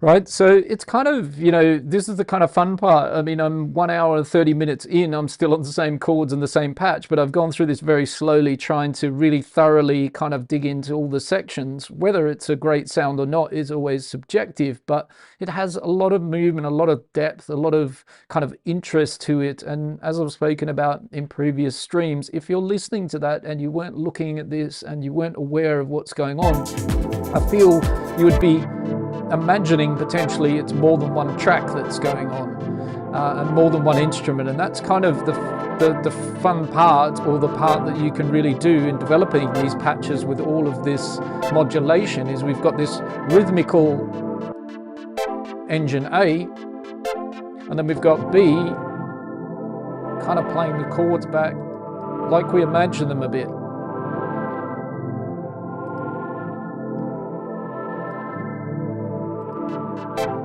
And when you've got all this kind of mapping, as we've sort of seen, you can then go through and start changing. the engines, keeping your modulation mappings and looking for perhaps something that you hadn't thought of. So a bit of FM could be nice here.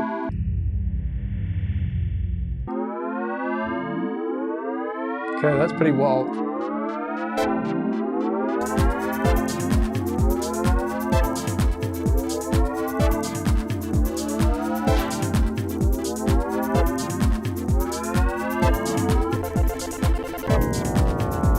Okay, so when you get towards the end layers here of the engines, you know, from shepherd's pie, chiptune down, those are all great for adding that extra layer of interest, perhaps not your core tone, right? There's a lot of very cool kind of engines here that do weird things. Shepherd's pie, tarp, I quite like some of these noise ones. I mean, they're great for building hi-hats and percussion sounds, bit grunge, crackle. And as I said, do yourself a favor, turn on the info tab when you're surfing through these, and you can then look at what the different macros are going to do when you choose this. So if you've got crackle, what is the intensity? It tells you adjust the distribution of loudness and brightness for the crackle. So just make sure you're aware of that. But I think if we're looking for a basic patch sound, then we do tend to start with a lot of these, you know, main oscillator shapes and types before we get to those more esoteric ones, right? So but like I said, it's a cool thing that you can kind of set up a bit of modulation and then work your way through.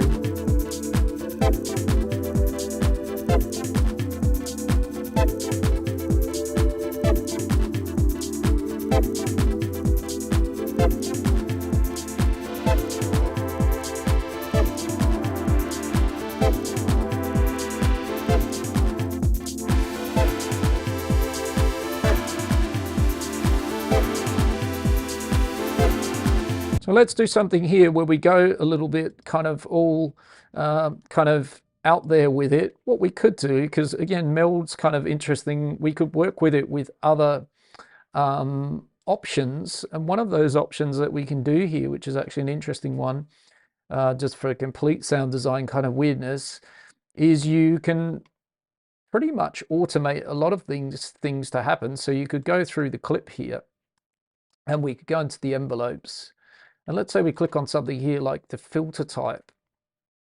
Okay, and we go into here and we come down, you can see Meld filter type A, right? And where this line is here, we could actually say that in this section of the track, it changes from the filter to something else, right? So again, you can get pretty kind of wild here.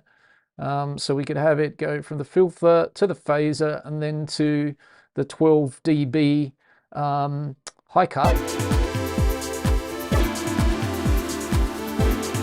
Maybe we need to open this up a little bit further.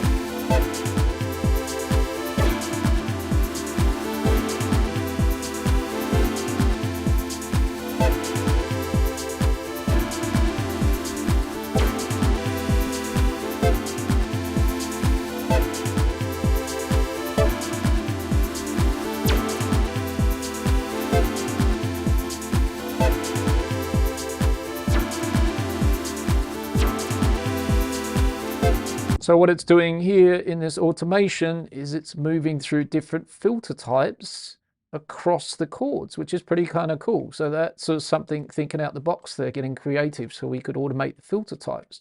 Something else we can do pretty clever with Meld is potentially we could change the shapes in the same way with the automation, right? So down here we have oscillator A type. So again, we could have the basic shapes on chord 1, and then we could have in chord 2 the swarm sine, in chord 3 the square sync.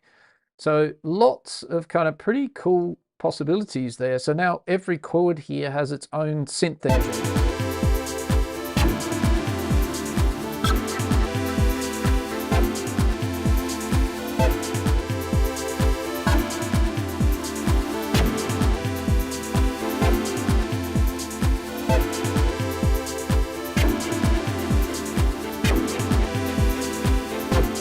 So I think that's something to explore. You can definitely get into automation, and it's great that they let us automate a lot of the stuff here. So if we open up the Meld and look at what could be automated, hello, you know, pretty much everything. So I'm just showing you something here where within a patch, within a chords, we could be changing the engine type of B or A or the filter type, and that could be really interesting because, yeah, we're going to get something really unique from that. So I'm going to clear that. That's automation as well, looking at what you can do with the Meld, which is amazing that they've opened that door right up there to be able to change engine types and filter types and stuff on the fly in automation. Let's also then try something with the expression control in front of the Meld. Let's go to the random tab and let's turn it to from modulate to remote, and then let's map it to the engine shapes of A. Let's turn off B for a second. So now we've got a random expression control modulating B. I think, did I also actually, no, I think that's right. So you can see here, it's gonna flip those randomly. Let's bring it down a bit so it doesn't go maybe to the esoteric sounds, but it stays more in the musical ones.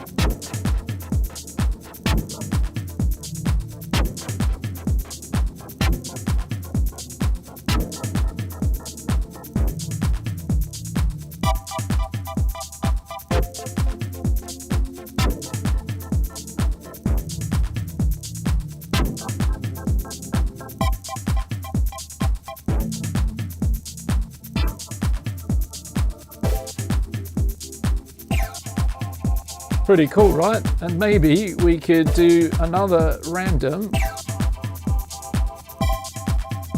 Let's do it to the, map it to the filter.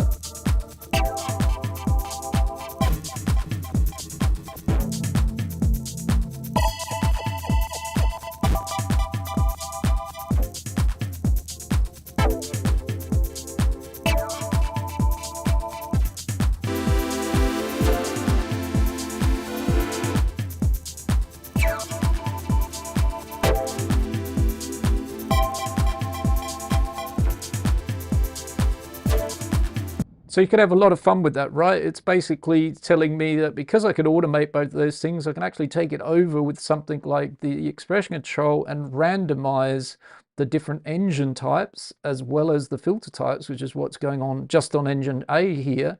And it's kind of interesting. And maybe again, we record those results or we kind of play around with it so it's not as strong as it is now. But essentially, because we can map that, we could actually map all sorts of things to kind of control that. Potentially sequences, potentially things like the expression control, envelope shapers, and other options that we have in our modulation. So we can definitely get quite deep with that. But let's say we take away that expression control, that is. So we're going to unmap that. I'm just going to go back to this patch a little bit.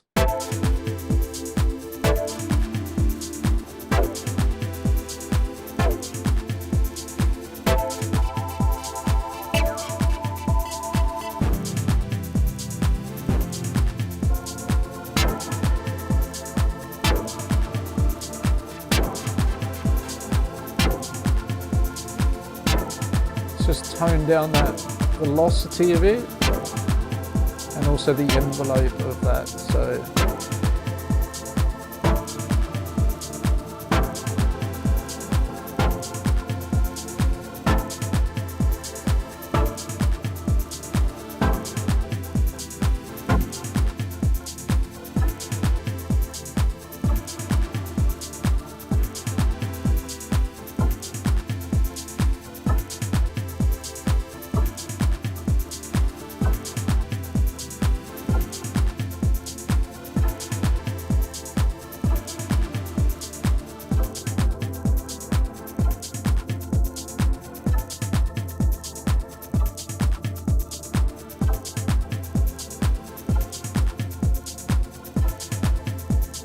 yeah, so somewhere down that rabbit hole, we've kind of lost a bit of the sounded shape we had, but here's one that I did earlier.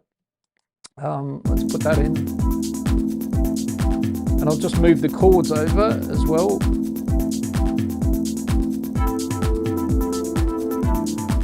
So nice and musical, this one. And again, it's pretty much the same kind of concept. We've got two engines.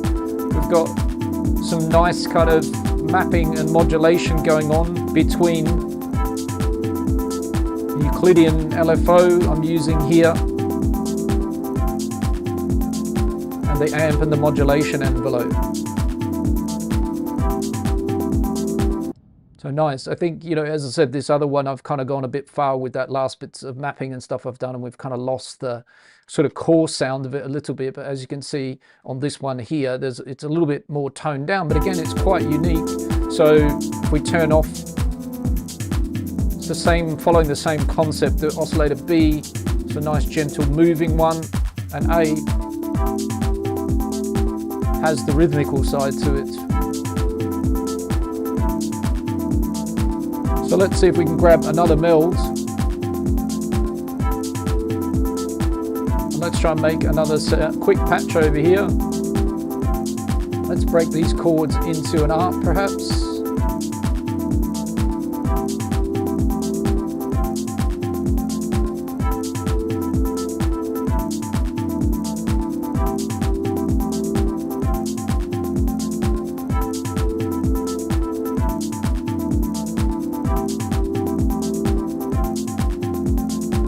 Going to Meld over onto this one.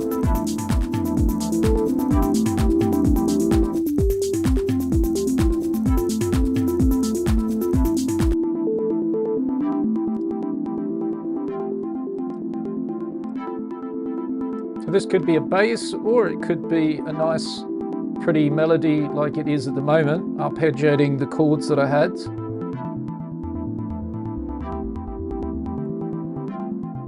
Maybe make it a mid sort of bassy sort of sound.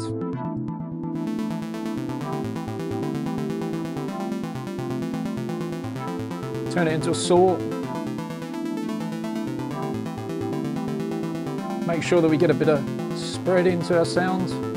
Not too much because it's a bass stack. Bit of drive.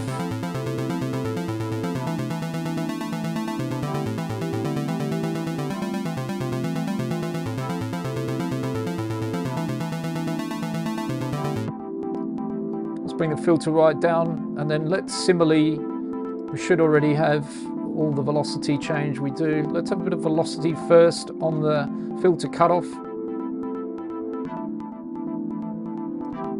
and let's then have the modulation envelope on the cutoff.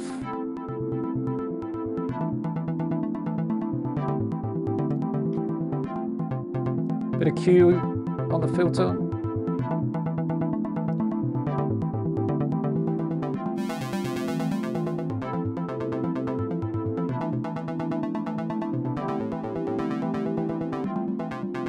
Change the modulation envelope slightly.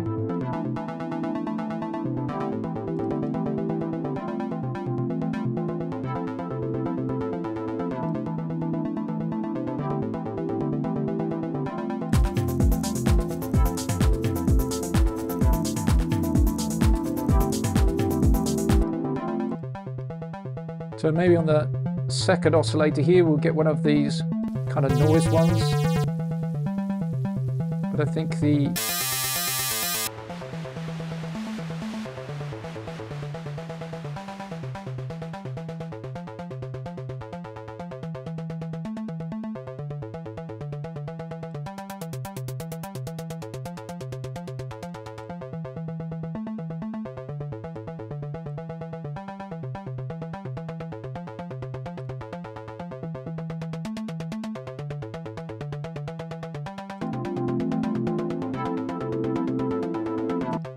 let's see if we can get some glide into this sound as well.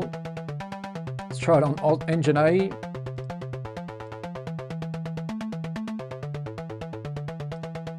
And let's maybe open up the release on engine A a bit.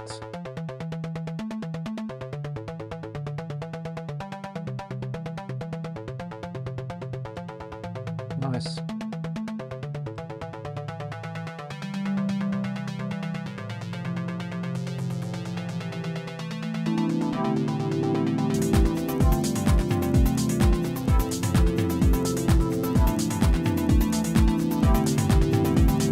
Try this up an octave.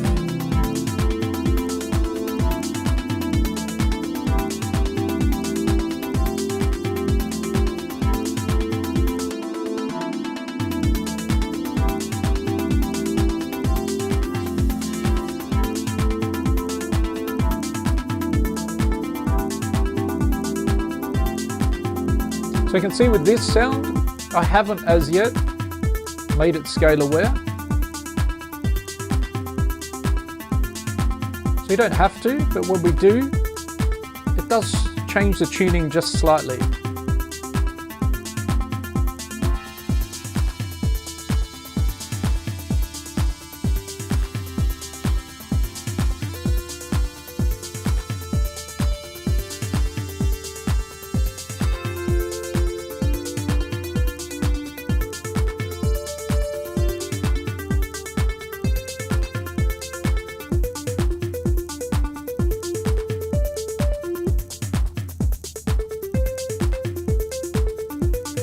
Looking for some further modulation possibilities here.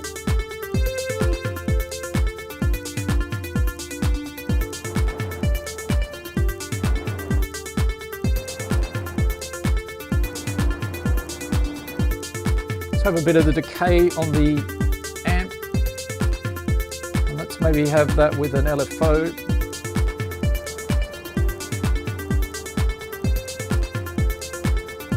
Pop into there.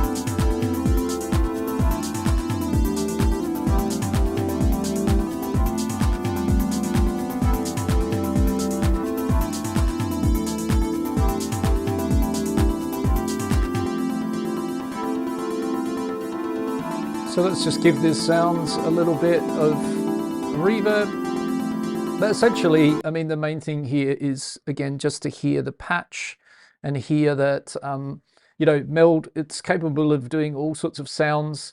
Here we've just arpeggiated those chords a bit, and I've layered 2 engines, and I've started to add a little bit of modulation here and there from an envelope.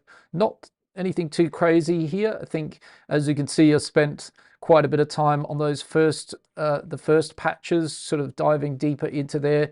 It takes time. It's something that you need a little bit of patience and a little bit of understanding, I think, of what you can get at the end of it by, you know, using your time to do these things. Of course, we can always grab presets and, you know, rely on those to do the job. But yeah, digging into these and learning what you can do and what they're capable of, it's the way to find sort of your own unique kind of sounds here. Let's maybe do one last example here. So I've shown you some kind of, I think, cool things with the expression control and the automation side of it. Let's try another Meld, and let's do something kind of a bit different here. And let's say that right off the bat, we put the Meld into a rack, and we open up the macro tabs, and we sort of go through, and we essentially map some things to macros here. So can we map that to a macro? I believe we can, yes. So we've got oscillator type to the macro. Let's then have the shape and the tone. Let's make this all the way out to 16 macros, right? And we're going to set up in A here. We'll run out of macros, but let's say we just kind of keep going here. So we want the filter cutoff, yes. We'll map that to macro 4. Let's have the resonance, or macro 2 is even more powerful, I think, than the resonance or the Q. Let's have them both. So let's put all the filter ones together. This is going to be just a quick sort of demo here. So we're mapping all those things across. We'd quite like to have some envelope action here. So let's have maybe the sustain there. And macro 8, well, as I said, we could have all sorts of possibilities here. But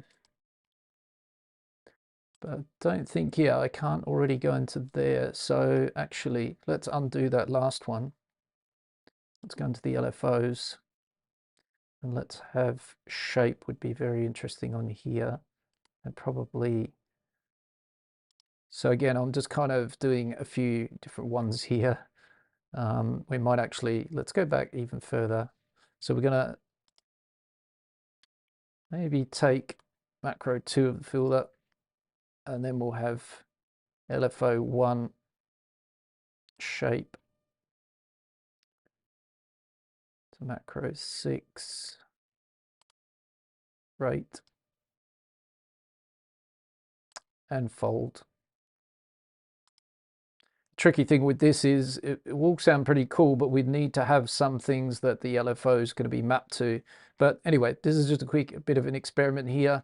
Let's put this down on 9 and let's follow it along with the same sort of concept, right? A bit like so. And then what have we got? We've got the filter down there. And then we had the macro 2 of the filter here as well. And then I went into the LFO page, right? So maybe we'll do something a bit different here. Let's have this. And then we could have over here and over here. So the idea being that if we open up the snapshots here and we have the random, and we just, let's say we copy over that last little pattern here. And if it's not too late, well, we could actually just kind of simplify it a little bit. Let's maybe pop in a bit of a small loop somewhere.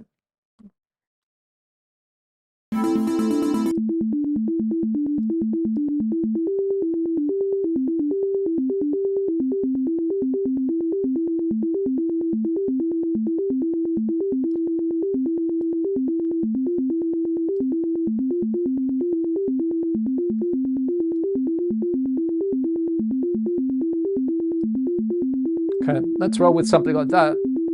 And if we started to randomize this rack here, but again, what I might do is just pop in and we'll make LFO 1 have some targets.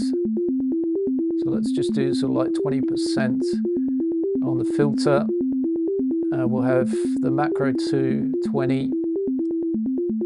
What else could we do? We could have LFO rate. What else do we have up here? We've got frequency, so I've got shape, rate, and fold. So put it on the volume a bit. This could be an experiment that doesn't sound that great to start with, but it might also sound interesting. And then what we could do is start randomizing this. And similarly on page 2, or engine B, let's kind of add some LFOB1 type, again to a few different locations.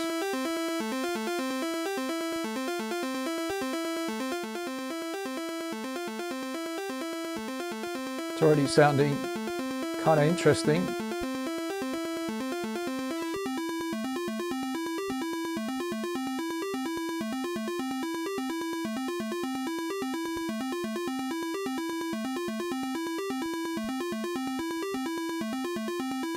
We could make this rack bigger, by the way. I'm going to save that as a new snapshot down here, and let's roll the dice again. Pass on that one.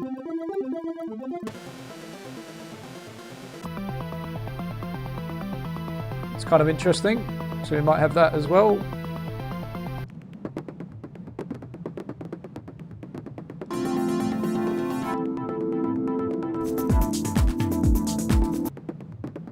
I've got this kind of quite wonky kind of drum kind of thing, which is also cool. Let's have that.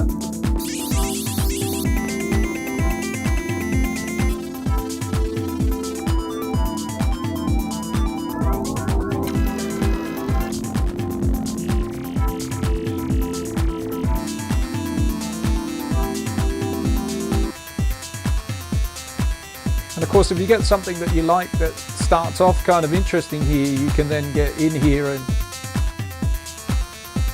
you know, find out what's good about it, mess around with it, come in and start sort of playing around with the things that you, right? So I think you could have a lot of fun kind of messing around and experimenting with that. So it's just a little idea to leave you there. Imagination, creativity, mapping up a bunch of the different macros and parts of the Meld to a little instrument rack, surfing through there, randomizing all those parameters, looking for cool snapshots. And then I'm just going to undo that slightly back to my envelope shape. So we were here.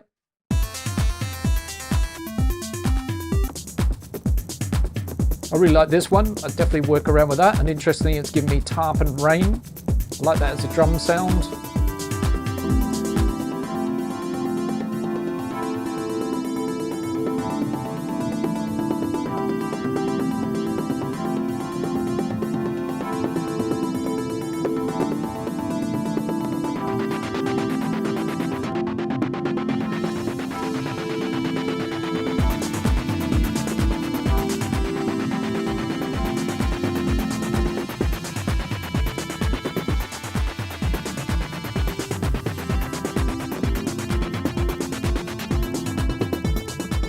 All right, and on that note, hopefully leaving you there with a bit of inspiration. So a quick one, a bit of an emotional, well, if you got this far, amazing. Thanks very much for joining today's stream. This was the 45th stream for 2024. I started this back in February, jumping here on this machine called YouTube and doing some live streams and sharing what I've learned across my lifetime with electronic music, producing, coaching other artists, working with electronic music, house, techno, DJing. The goal in the beginning was just to help, potentially one person. If it helps more than one person, I'm very, very grateful for that. I'm definitely not going anywhere. I'm planning on showing up here and digging in 2025, and yeah, continuing on with this journey of sharing my ideas and my experience with you. And as I said, the goal is really to help one of you out there, and if it helps a lot more of you, amazing. Also to build a nice community. I've really appreciated the support, the people that have been turning up in the comments, the interesting questions, the coffees that some people have bought me, really much appreciated, and the people that have let me know, oh, that was really interesting and that really helped me. Of course, I'm learning a lot with this journey on YouTube. It's new to me, talking to myself to a camera. I wouldn't say it's the most easiest thing to do. I also wanted very much to make these streams very kind of organic, in the sense that it's not scripted or planned, other than we have a thumbnail, a title and a topic, and we're in Ableton Live and it's electronic music, so that you can see what it takes maybe to make a good patch, or what it takes sometimes to do things, because it's the raw, real deal, rather than sometimes when you jump into some of these YouTube videos, it's already half done, and we don't really, I think, see a lot of what goes on under the hood. So that's part of a strong part of the values of this channel as well, is doing it that way. And also long form. Might do some more short form videos in the future that are quicker and easier to digest, but hopefully you enjoy these long form live streams as well. Takes up a bit of your time on a Sunday, but hopefully you enjoy being with me on those sessions. And if you don't catch it in real time, you catch it on the replay. I'll also try not to waffle in future streams. As I said, I'm sure I'll get better. I also have plans for interesting streams, such as interviews with people I work with, getting them on the channel, then breaking down tracks. There are some series I built along the way that will be repeated, like cheat codes for house and techno. There'll be more episodes of that, more about common mistakes episodes, more about taking subscribers' tracks and transforming them from a good beginning to a professional idea, all of that fun stuff. So from me, a big thanks to all of you, as I said, who've tuned in, joined, replayed, been a part of this journey in 2024. Let's do it all again in 2025. I wish you an amazing end of 2024, your celebrations, your holidays, your time. Enjoy this time of year. Take care, stay happy, healthy. Wishing you an amazing 2025, and let's jump back in the new year and carry on where we've just got started here. There's lots and lots to look forward to. So on that note, I'm going to sign out. Have a fantastic start to the new year, and we'll see you very, very soon in the next stream. This is Heath Home saying a big, big thanks, signing out, and catch you all very, very soon. Ciao for now. Bye-bye.